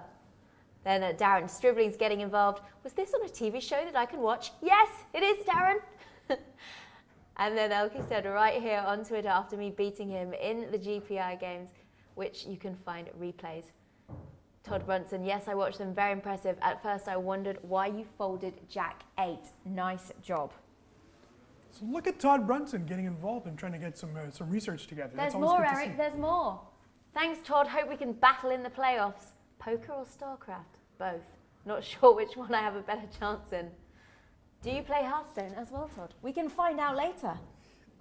Just a note to Todd Brunson, he better stick to poker against Elki. I don't think he can touch him in StarCraft. So, not that I'm any type of expert in StarCraft, but I would assume Todd would be very much the underdog in that one. I love how the players from the GPL are all getting involved with each other and, making friendships or rivals, whichever one they choose. I just love that Todd Brunson knows what StarCraft is. I think that's very impressive for a man that's in his mid-40s. It's great. Yeah, well, as we said, Todd Brunson will be coming out. That's the last match of the evening. And of course, Elki will be playing Nanonoko very shortly as well. Stay tuned for it. But we have our final deciding, clinching game between Vanessa Selbst and Anatoly Filatov. It's coming right up next. Who will win? Let's find out. Back to you guys. Thanks, Laura. Doyle Brunson plays StarCraft. Did you hear that? Wow. That's insane. I'm Griffin Benger. This is Sam Grafton. Obviously, we're kidding. We know it's Todd Brunson. This is a big match. Vanessa Selbst against Anatoly Filatov. It's 1-1. They've been duking it out. Just like in Rocky IV, like I told you the other day. The Russian against the American. He hates when I do this bit. 1-1 in the match. It's the first match, of course, Vanessa playing extremely well early on, slipping up a bit. Second match, nice little raise in position on the turn. Let's see some more of that. Yeah. I'm down. I'm in. Let's go to the match. Anatoly Filatov with 3 points. Vanessa Selbst with 3 points. This is the decider. Not a conventional best of 3, but it is bragging rights for you and your franchise if you can win 2 games to 1. Come on, let's go, guys. The game number 3. And, you know, so many, as well as fans looking up to Vanessa, so many professionals do look up to Vanessa as well. I'm sure it'd be So we both great check on this board, for Jack Anatoly, 9-9, you know, a have dream to beat one of your 8. idols in a heads-up contest. Yeah, in our you know our multitude and numerous dinners that Vanessa and I have shared over the years, she's expressed to me that she does have a pretty big following. She follows nice. Not as big as yours, though, Griff. No, I mean, not, of course not. I'm a cross-promotional guy. I got the counter strike in there. Aces. There's like Not a aces bad and hand. queen jack suited. Come on, let's Not even considering the linear make 3-bet. it bigger. 3-bet. And Vanessa does flop top pair with a backdoor flush draw. 1,200. And if we've learned anything about heads-up poker over the last 3 weeks, it's that you do not fold top pair on the flop. No surprise to long-term poker fans. Bingo, So bango, she's bongo. calling me on this board.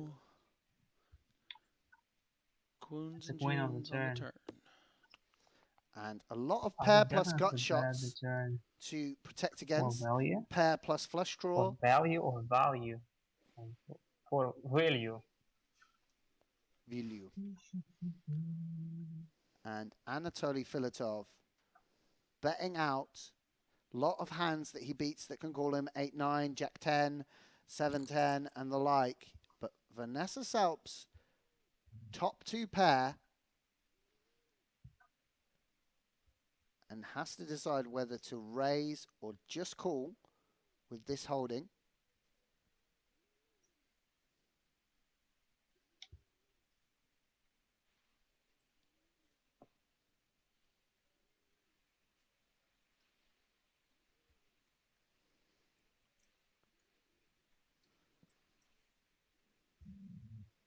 Both players who have bluffed a lot in this match, neither taking an Anatoly. Okay, I'm done. Immediately releasing. I don't know if he would have bluffed 3 times there. He might have. Snap.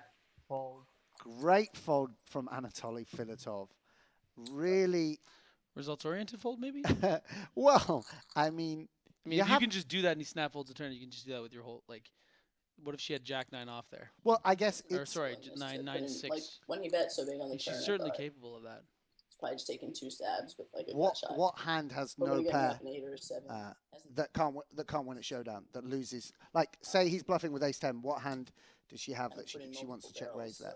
Just like king-10, I guess? Where I've made it clear that I like my hand a lot. He blocks clubs. Like with that He king blocks 10 check ace-10. back, he didn't bluff the river because he thought that I would have a decently strong hand. I probably would have folded the hand that I had if he had put in the check raise. So, I mean, if he had put in the river bet. So, I mean, I wasn't necessarily expecting that's to what fold, made by me the way. check raise there in that spot just now, because I was like, honestly, once I called 2 really big bets, I think I defined my hand as like pretty strong on that board.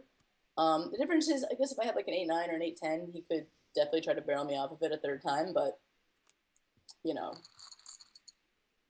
I did have a really strong hand, and I was just hoping that it was a cooler. Yeah, it'd be interesting if we're still on when that hand comes up, whether Vanessa makes a comment about it, because I'm not saying... Nice hand. 8-9 suited. I love this hand. that I'm certain it's a good fold against Vanessa's range, but really impressive that he was correct in this instance and made it so quickly. You know, a lot of people obviously do get attached to aces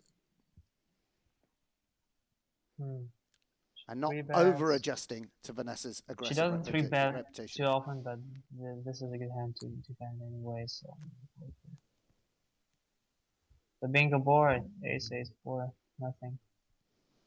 I wouldn't bluff.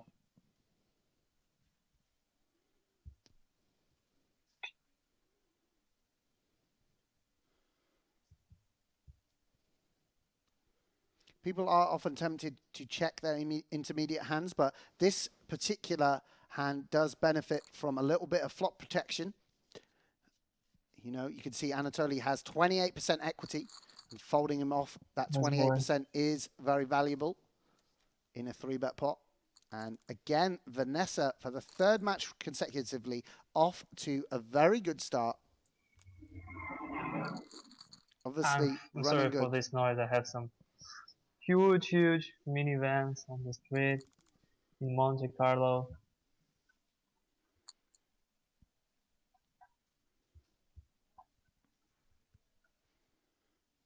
It's where you won the Shark Cage, wasn't it, Griff? Monte Carlo? No, that was they had heats in Monte Carlo, but the first season finale was in London. Your hometown, yeah. That was one. Didn't we get dinner that time? No, that was the other limping time. a We also 7 get dinner. suited, Sam and I. flop the nuts. I mean, Many years putting ago. Vanessa Selbst in the shade. Never The again. prestigious Easy dinner with action Sam for it. Grafton. If you are a poker player and you haven't had dinner with Griffin Benja up to this point, he will get round to you eventually. Yeah. You know, within the next 5 years, every pro in the world will have the benefit of a dinner with Griffin Benja. Hey, ask Alki. It was a great time.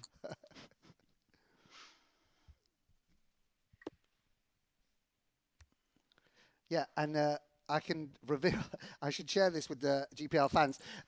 Someone referred to one of Elke's folds as abysmal, and Elke asked Griffin at dinner which one of us it was who referred to his fold as abysmal. It was Griffin, and he shipped the blame to me. So I got an angry tweet from Elke. So I just want to clarify that matter. Okay. To be fair, I get to defend myself here. And that's a good card. I get to Maybe defend the myself. second pile When he should said that, I fold thought it or must have 5. been you because I thought, wow, I would never say that. But then I realized I use the word abysmal all the time, so it was definitely me. But I wasn't going to like call him back and be like, by the way, that time I threw my friend under the bus. I mean, I'm not a complete fraud, Elke. Like That was a great evening. Just checked ace pretty quickly, trying to disguise. I wanted to play a small pot, and then here, when I check call, I think he's putting me on, well, really any pair. But I think the ace is less likely. So I'm clearly never folding my hand unless he makes a giant bet. If he has me beat, he has me beat. I'll put my sunglasses on. I think this is a spot where we might actually see that third barrel. But I'm not sure. I don't know if he thinks I'll fold a king by the river. It's just like so unclear when, you know, you don't really know what someone thinks of you. The worst hand here. But he could clearly bet worse for value. I mean, if he bets, well, the problem is he limps, so I don't really know. I don't know if he's limping his really big hands this early. On the river. But she's throwing all her kings. If he bets again, it's just like, it's tough because I do have kind of a hand that's really, really, really super disguised. But a king, like I expect him if he's bluffing, maybe to make a really big bluff, like 9,000 again. But if he has for value, I think it's really tough because I think ultimately, like I'll probably call a pretty chunky bet just because of how this ran out and like for range reasons. But I don't like it. I mean, if he bets really, really big, I think he's going to go for value pretty big, pretty often. Just hoping that I hero with a king. So if he has like aces up or 2-pair, yeah, he thought about it for a while. If he was going to bluff, I think he was going to bluff like 9,000 or something like that. And I would have just called, but I wouldn't have loved it. And you see why, which is because he did ultimately check behind. Like I said, there's been that unwillingness to go for those third barrels. I have had the stronger hands in my range. I would have liked a third barrel from him there because I think he would get me off of a fair number of 5s, and maybe even kings. But, you know, he doesn't know much about. I think I have a reputation for not having a strong propensity to fold. So I think there's an unwillingness there, reluctance, which goes back to the same reason that I that I re-raised the queen jack, just hoping to win a big pot there rather than slow playing.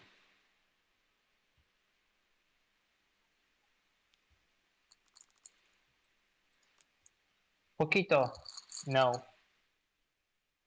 You are watching Vanessa Selbst of the London Rules, Anatoly Filatov, the manager of the Moscow Wolverines. You can see in the bottom of your screen, Anatoly won the first game for 3 points. Vanessa won the second game for 3 points, and a further 3 points up for grabs now.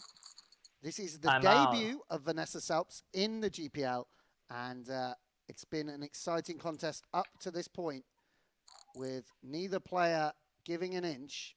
Pocket chance. Such a nuts. A lot of bluffing, including a spectacular misstep from Vanessa in the first match. 5,244.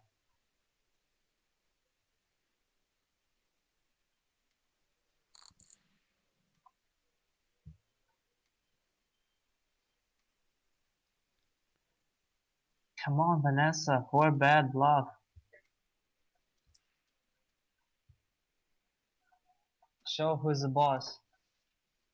Show who's the boss. Vanessa. She's not buying this. She's for not a gonna second. fold. That's what I know. I mean, this is very out of line from Vanessa. This is the 4 bet. So I have 2 options, guys.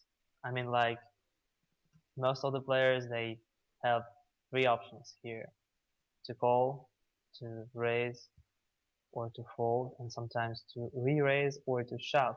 I have 2 options against Vanessa. The first option Well, is the she's shove, thinking about this then. and the second option is the shove too. So I'm gonna shove.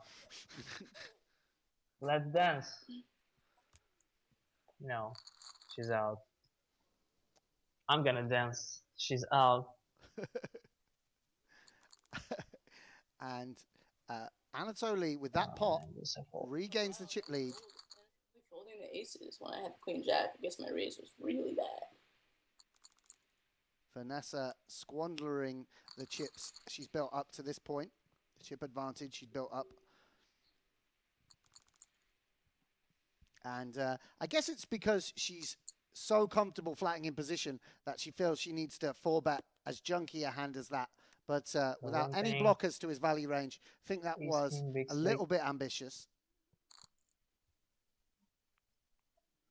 It's definitely a call.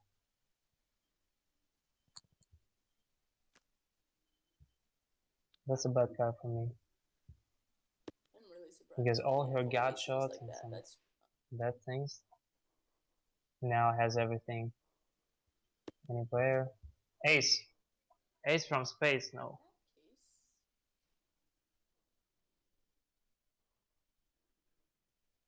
here I'm just gonna try to bluff to get him off of.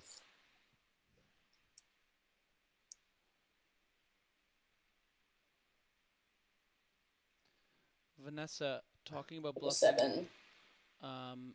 Obviously, we know she has the best No, hand, not. but she's remarking She's on gonna that give up. because just in case he has a 7 or something like that, she wants to make sure It's she a great wins fold this with the hand. aces by him. I think, yeah, I guess if I'd called, he would have value at the river. He was betting a pretty big sizing, so it was hard for me to call down really, really light. But it's good to keep that in mind for the future for sure. That's a spot I really like, turning my bottom of my range into bluffs, like 7-9, stuff like that. So maybe that spot will come up again. Kind of doubtful. The blinds are getting kind of big. I'll just have to keep that in mind for next time we play.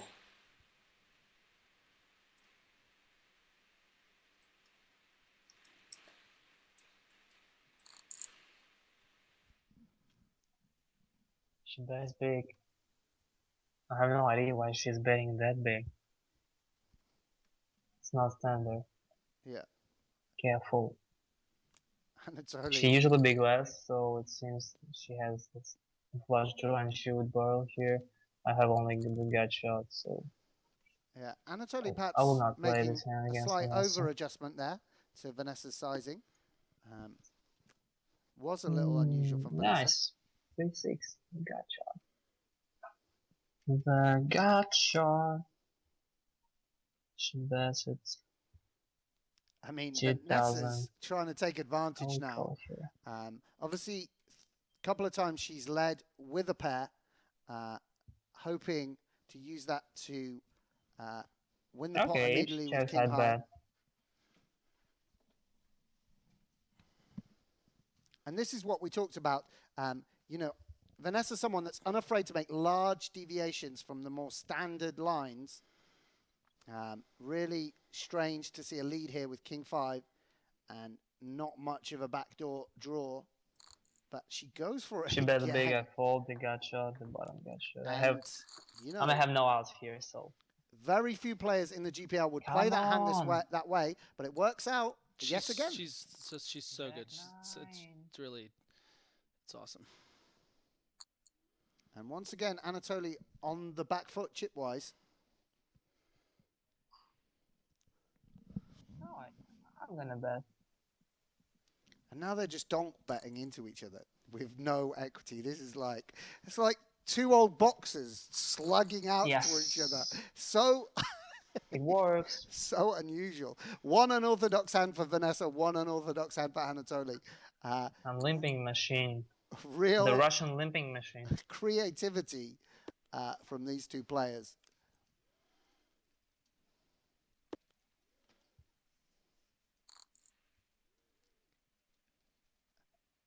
And again, you see Busquet or someone like that checking back king high. You can't really get better to fold too often. In fact, you can never get better to fold on this board. So a lot of players like to check it back, steer it towards showdown, bluff catch. Anatoly betting it out. Yeah, guys, I'm in Monaco and Monte Carlo. I flight a couple of hours ago. Then I went to an apartment, check out the internet, and now I'm here playing with Vanessa.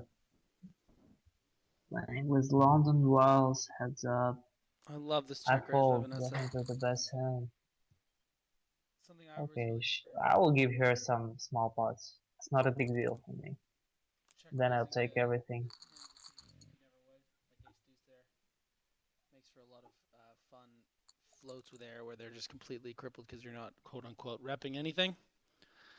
Because you should only be check raising a very super strong range as opposed to medium strength. Just check raising some middle pairs, some top pairs that you think for sure are good. So it's just it's a fun strategy to play around with. It's not about trying to find out where you're at. It's more about creating kind of more streets of betting to win bigger pots. Yeah, different This isn't dynamic. bad. Yeah. But you need to be so. The reason why more players do that is don't do that is you need to be so confident in your hand Yeah, reading ability for sure. to then sometimes be able to get away from the hand Yeah, or to be able definitely. to understand when to check and now let your opponent For bluff. sure, yeah. And that's just one of the strengths of Vanessa's game. Such confidence, as I said, to pursue unorthodox strategies. So let's make the show. I fold. No more show. I mean, like, it's a strange bet here. It's like it looks like she has flush draw, the weak flush draw, something like that. She's trying to put control or to just make me fold. But I have no idea here. I mean, never does he put her on 8 deuce high, folding 7-3 high out of the pot. Really amazing stuff. She's raising again. I will try to make it a little bit more. 6,800. If I would play with other players, I would make it bigger. But I'm playing with Vanessa. She could 4-bet, flight. I give her an opportunity to invest her money into the spot, but Anatoly she looking didn't for investors accept with his it. pocket eights. Okay, right now we start raising.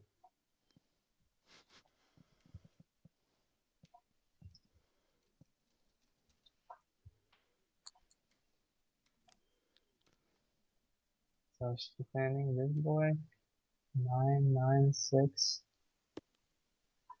I have to see bet small.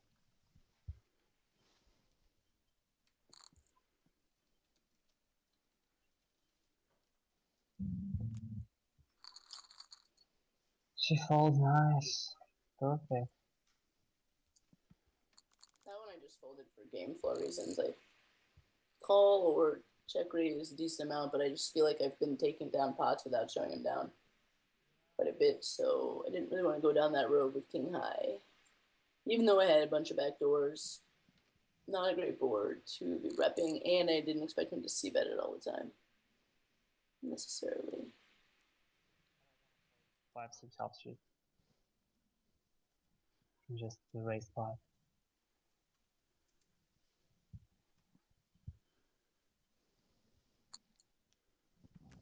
Okay. We're playing this hand in 3-bet pot.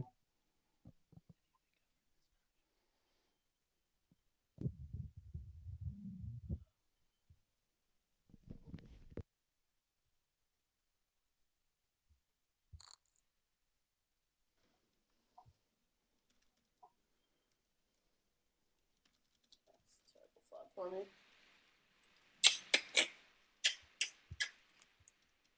She's folding. 55,777.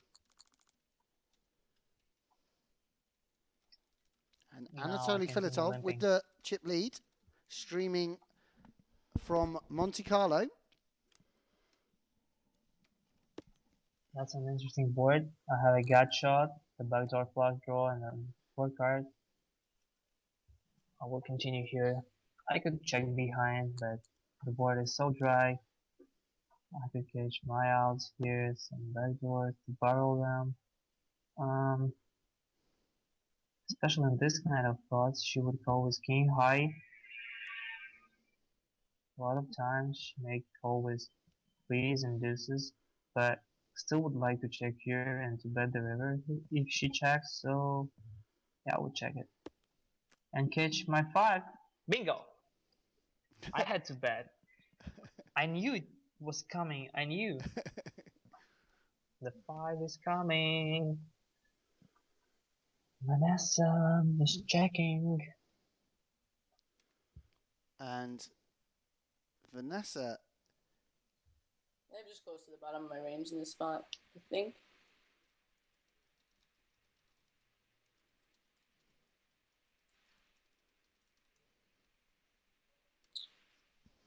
getting a bit out of line here, turning bottom pair into a bluff, and she's picked the worst moment for it because Anatoly has rivered the straight.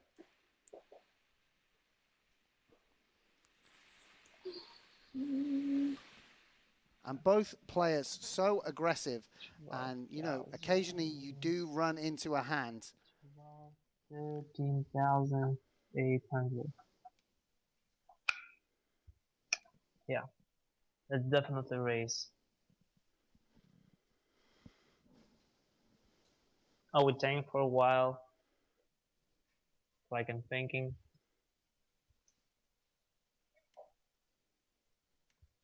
But there is nothing in my head right now. Just click. I wouldn't be surprised to see him do any of the options, yeah. I have a feeling that might happen Close against my eyes. sizing. I'm listening. Yeah, it's a nice play. Oh. Bingo. And Anatoly increasing his lead over Vanessa, nearly 2-1 in chips. Let's remember Anatoly yesterday put up 12 points, coming first and second in the 6 max matches. So this would be an incredible week, one of the strongest we've seen. If he can secure a further 3 here against a formidable opponent. And it seems to me that when Vanessa does lose a few pots in a row, she does respond by ramping up the aggression. Yeah. Her frequencies begin to change. You know, she talked about making a tight fold because she'd won a few pots in a row. And now she seems to be going after pots that aren't really hers necessarily to win. To plot her. Here. 2 jacks. That's strange. So I would like to bet big. And Anatoly responding in kind. Again going over after a pot himself with just 8 high. Thinking about check raise or maybe check call or doing something like that. I'm not sure. Does she check fold her range? Yeah, she does. King high board, 5-8 suited, bingo time. I mean, she understands that my range hits this board really often because I limp a lot of middle hands too, so most of middle hands. And when she's missing these boards, she has to surrender sometimes. Bingo. Shove. Shove, I call. Snap. Snap call. And Vanessa with an unorthodox 6-8 jam. offsuit. Wow. And this is how she. Oh, it's an 8. I love it. But Come she's on. paired her That's 8. how she does No it. bad beat. We need a king. He's been limping every single hand, so sometimes you just gotta go for it. Vanessa Selbst outdrawn on the win on the Oscar river. Goes to, so it's a king. I won this all in, and thanks for watching, guys. This is 6 points for Moscow Wolverines. Woo! We did it. And big win for Anatoly Filatov, the manager of the Moscow Wolverines. 6 points against the legend herself, Vanessa Selbst. I love that. It just looked like she was just, as soon as the king hit, she was just like, get these mics off me. Like, I'm out of here. Like, I'm done. R.I.P. is. Unfortunate turn of events there, obviously, for Vanessa Selbst. Hitting that 8, unorthodox, always trying to exploit kind of when people are doing these kind of tendencies, the limp and everything. And, you know, we've seen pre-flop blow-ups from her in the past in EPTs and stuff like that. And sometimes when they work out, you know, those are big pots that you're winning. So, you know, it's definitely unorthodox. It's not something you guys are used to seeing, but it makes for really damn good television. Yeah, I mean, that was one of the most exciting matches we've seen. Both players getting really out of line with their bluffing frequencies. We see time and time again these players who've studied a lot of heads up, really considered with how often they continuation bet, making sure it's not too out of line, how often they bluff, the sizings they pick. Here we saw two players absolutely slugging it out, you know, bluffing time and time again. Vanessa prepared to turn bottom pair into a bluff where it was more orthodox to check. Anatoly firing away with 8 high and 7 high. Really, really exciting stuff. But at the end, a huge mistake again from Vanessa. You know, it's all very well to read into game flow, but she just seemed to get frustrated with Anatoly's limping. Almost didn't want to play small ball anymore. Ripped it in with 8-6 off, which when you're called is a hand that can be in really bad shape, as it was. She had 2 live cards, hit that 8, but a king on the river, sealing it for Anatoly Filatov, who has had an amazing week. Of a possible 14 points yesterday, he picked up 12. Of a possible 9 points, he picked up 6 today. Absolutely fantastic. Anatoly Filatov emerging as one of the stars of the GPL this week. Yeah, I mean, we talked about, you know, the early MVP favorites and what have you, and obviously Olivier Bousquet making a huge impression, but so far Anatoly just shows up, has been crushing so far. 12 points. I'm pretty sure that's the most points we've had in any of the 6 max matches. That was yesterday. Taking 2 of 3 from Vanessa, you know, having a lot of fun with it, making that big snap fold. Everyone was really impressed with that on Twitch, as was I, as was Sam. This is a guy that trusts his instincts, believes in his team, believes in himself, believes in Moscow. So he's just really fun to watch. And I think that the lounge is going to be ready for us. And there's anything else you'd like to share? They're going to be interviewing Anatoly, I believe. Oh, it's all coming up Filatov.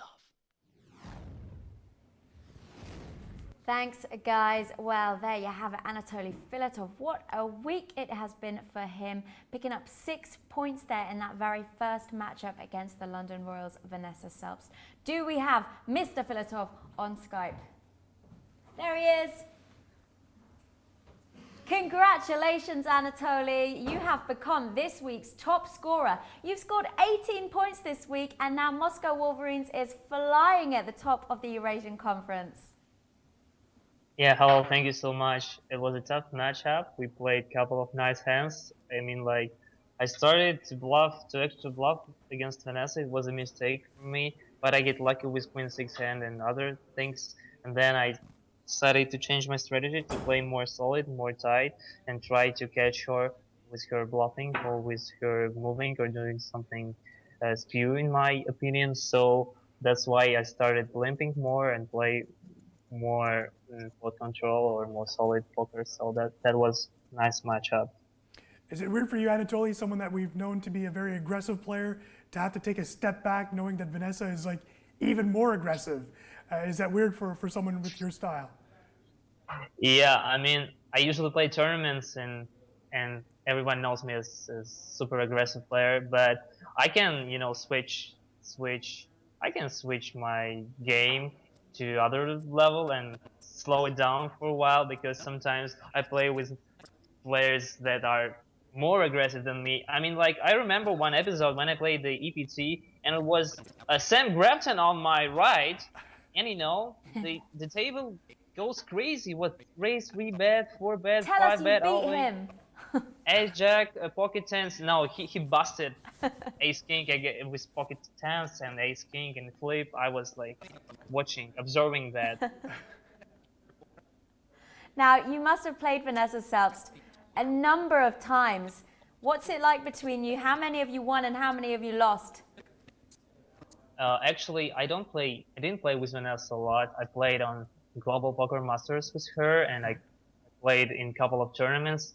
I mean, Golf Troy and Urbanovic, they played a lot. They love to play with each other, but they all playing the EPT right now. That's why I just arrived and decided to put myself on the line in heads up because I don't usually play heads ups, but it works. Anatoly, the Wolverines, if all goes well, if Paris does not win 2 games, the Wolverines will end the week at atop the Eurasia Conference. You're going to be a satisfied manager no matter what, I'm sure. Yeah, I'm satisfied, but we just started. The league is still going. And this is the first step to the semi-final, and we have to continue working. It's a lot of games. Anatoly, thank you so much. Are you ready for Monaco? I guess you've just got there. Yeah, I'm ready. I'm on a nice apartment here in Monaco with my girlfriend. She's cooking the food. Oh, look she's, at that. look at that. Yeah, look at that. What's she cooking? Yeah. What's what she are you cooking? No, she's confused here. The salad, the seafood, and other things. So yeah. We'll save us some food, and hopefully we'll make it to Monaco at some point. Thank you so much, Anatoly. Okay, thank you. Thanks. See you there. Have fun in Monaco. Anatoly Filatov of the Moscow Wolverines, they're having a fantastic week. 18 points he has managed to score throughout yesterday. A first place in the 6 max, a second place in the 6 max. That was 7 points, that was 5 points. And then today in the heads up, 6 points again. Amazing. Yeah, we should be surprised from someone like Filatov. By the way, he was made for this league, just a superstar that was born a lot from the GPI World Cup last year. He did mention that he and Vanessa faced off there, Russia eliminating or helping to eliminate the USA, the massively favored USA in the World Cup, and Russia making it to the final, losing to Italy in the finals. But it was an unexpected, big, thrilling matchup there by the Russians, which was my favorite team. They had a lot of youngsters, a good mix of veterans. It was fun to see the Russians meld or gel together at the World Cup. I imagine Vanessa Selbst not going to be, and we know that she had to get on a flight somewhere. She's not going to be the happiest to. Yeah, don't want to be in that middle seat if that's the case. London Royals picking up 3. I mean, 3 points is better than no points. Correct. Good math, Laura. I know, I'm so good. Right, we're going to go back to the desk to the birthday boy, Griffin Benja. How many more times are we going to hear about that this evening? And to Sam Crafton. And they're going to go and look at some key hand analysis. Thanks, Laura. I'm Griffin. I'm 23 today. 23 today. This is Sam. That was a great match between Anatoly Filatov. And again, I like the thing with the girlfriend there in Monaco. I mean, it just goes to show the ones that are surviving in this game, they're not going to Monaco and getting dinner there. Like they're definitely cooking at home, like for sure. A few years ago, the Monte Carlo restaurants were packed with poker players. Yeah. Now people have got packed lunches. Yeah, actually. So big 6 points, obviously, for Filatov. Let's take a look at the hand. This was the hand everyone was talking about on the Twitch stream. Anatoly Filatov showing his class. He picks up the boots, 2 aces on the button. Weapons. Absolutely loving life. Remember, this is just the second hand of the third match, and gets a flop. Jack 8-7 rainbow. Plenty of draws and gut shots out there. Has a clear bet for value, and Vanessa with top pair going to make the call here. So far, pretty standard. Vanessa, obviously, in general, loving life. Top pair heads up, not like you can put your opponent on a pair of aces, and does make the call. And the equities reversing on the turn.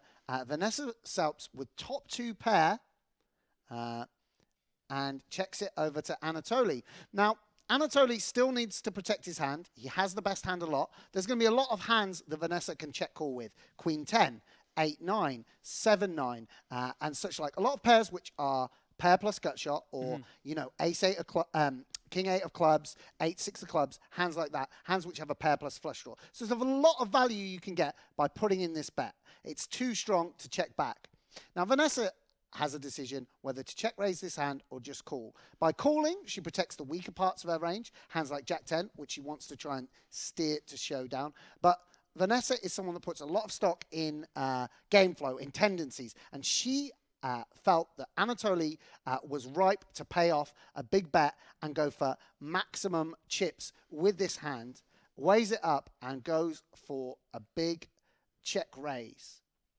Now, my only question, though, would be, I mean, obviously, you're going to see that Filatov folds this rather And quickly. immediately releases. Do you feel that he's then exploitable in a spot like this? I mean, like, Well, can't she just? I understand what you're talking about with the ranges, but like, can't she just check raise even those hands we're talking about? You know, she talked about raising in position with draws. I mean, certainly she's willing to raise out of position. I mean, so she I just don't want to be results oriented. I think it's a brilliant fold, obviously, because he was correct. I just think that it's interesting to sort of, you know, not always worry about what exactly the person ended up having. Think about long term. I mean, that's the whole strategy. I mean, certainly Vanessa said that she would be raising the weakest hand she gets the turn with into a bluff. So a hand like bottom pair with now a club flush draw, 7-5 of clubs, would be a great hand to check raise bluff on the turn, especially if you know your opponent is going to be relinquishing all their one pair hands, hands as strong as aces. So, you know, that's the point where once someone starts bluffing a lot in that spot, you have to start calling down a bit more, in a bit more high frequency and until it reaches equilibrium. But Anatoly felt like this wasn't a spot Vanessa was going to take to bluff. He's showing a lot of strength by betting twice on a board, which hits Vanessa's pre-flop peeling range. And so he made the right decision, certainly in this circumstance. Yeah, I certainly think it's also just one of those situations where a lot of people's strategies are going to have to change over the course of the GPL. People will, you know, start to pick up on the way people think, the way people play, the way people play turns. Like a HUD will almost be created in the minds of some of the best players. I mean, also, and that's a risk if you play a hand like that. Yeah. Right? Also, Anatoly knows his own range, so it may well be that he is only betting 2 pair or stronger in that spot, or top pair plus a flush draw. You know, if he's going to check back hands like Queen 9, Queen 10, Jack 10, himself in position, when he has one pair hands, he's going to check it back and just decide to call whether to call a bet on the river. Mostly, his range for betting the turn is very strong indeed, so he felt he could relinquish this hand. We have a lot of exciting matches coming up for you for the rest of the time here at the Global Poker League. So many exciting matches. Yeah, very, very exciting match. But Eric and Laura, they've been just like waving at me, like, come on, like we want to talk, because they want to talk about the standings. How did it change things, guys? We love to talk about the standings, don't we, Eric? Yes, Laura. Shall we then? Camera on me. Not ready. So the standings. Anyway, Paris came into today 1 point in front of the Moscow Wolverines. Now look at it. Yeah, 5 points back. They have yet to play, though, so let's see what Elke has in store for us. By the way, surprise from Elke coming up in his next matchup there. Maybe some facial features that have changed for Mr. Elke. Yeah. So we'll see what happens there. But Moscow, perfect performance. I think this is as good as it gets for a week. Obviously a perfect week would be to win both of your 6 max matches and sweep your heads up. But I think that's a little unfair to expect that from someone. When your team manager gets you that many points, that's a great week for Moscow. He basically, Anatoly matches what Troyanovsky did 2 weeks ago. So it really looks like the Moscow Wolverines could be the team to beat suddenly in this conference. So good for them. So looking at that, the Wolverines and the Royals, the only 2 to have played 12 matches so far. We've now got Paris, Hong Kong, Berlin and Rome still to go. So London from here can only really fall further down the standings. They are 5 points now in front of the Berlin Bears.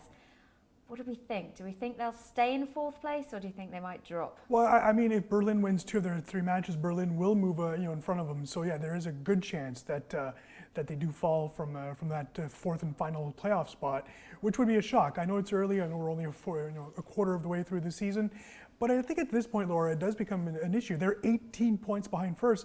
London is expected to win the conference, not just make the playoffs. So there's going to be some pressure on Liv Bourret with her next selections coming up next week. I mean, it's important to say that before we started the show, all the polls went out and people were asked who they thought would win the league, and London were favourite. Right, and I think Liv had the best draft. For some of her picks, they just fell into her lap. Vanessa Selbst, for example, going so late in the 2nd round when most had her ranked in the 1st round in their predictions. That'll work. But that's surprising to see that. So it's just them and LA are the two really disappointing teams for now. Again, if it weren't for persons like Bousquet and even Justin Bonomo, who's played so well. Yeah, and then the team manager for London, had she not scored 7 points last week, this team would be in even bigger trouble. But we can't you know, everyone keeps saying Maria she can't keep using Olivier Bousquet, Right, can she? which She's is got to true, change her yeah. players up. That's right. Yeah, and then, you know, there's also the fact that at this moment, Aaron Paul has not played. We all expect Aaron Paul to be probably the 72nd best player in this league. We would hope that that's the case. So that becomes He an might issue as well. surprise us. Scott Ball surprised Of course, us. no, of course. But you know, let's be honest Tyler here. Kenny surprised us. But the fact that he hasn't played does become an issue. If that team is in 5th and 6th place, you almost have to play him even less, and that'll become an issue as the year goes on. He hasn't played yet, Laura, so he's got to get some matches in there before the grudge match. Wait until he plays, let me tell you. Right, we will be back very soon. That next second matchup of the day, Nanonoko for the Hong Kong Stars versus Elki of the Paris Aviators. It's going to be a really good one. I know you're all can't wait to watch it. So join us back here. It's playing at 2:30 p.m. Eastern Time. We will be back about 10 minutes before 2:20 p.m. Eastern Time for a bit of pre-show and a bit of chat before that match starts. So join us back here then.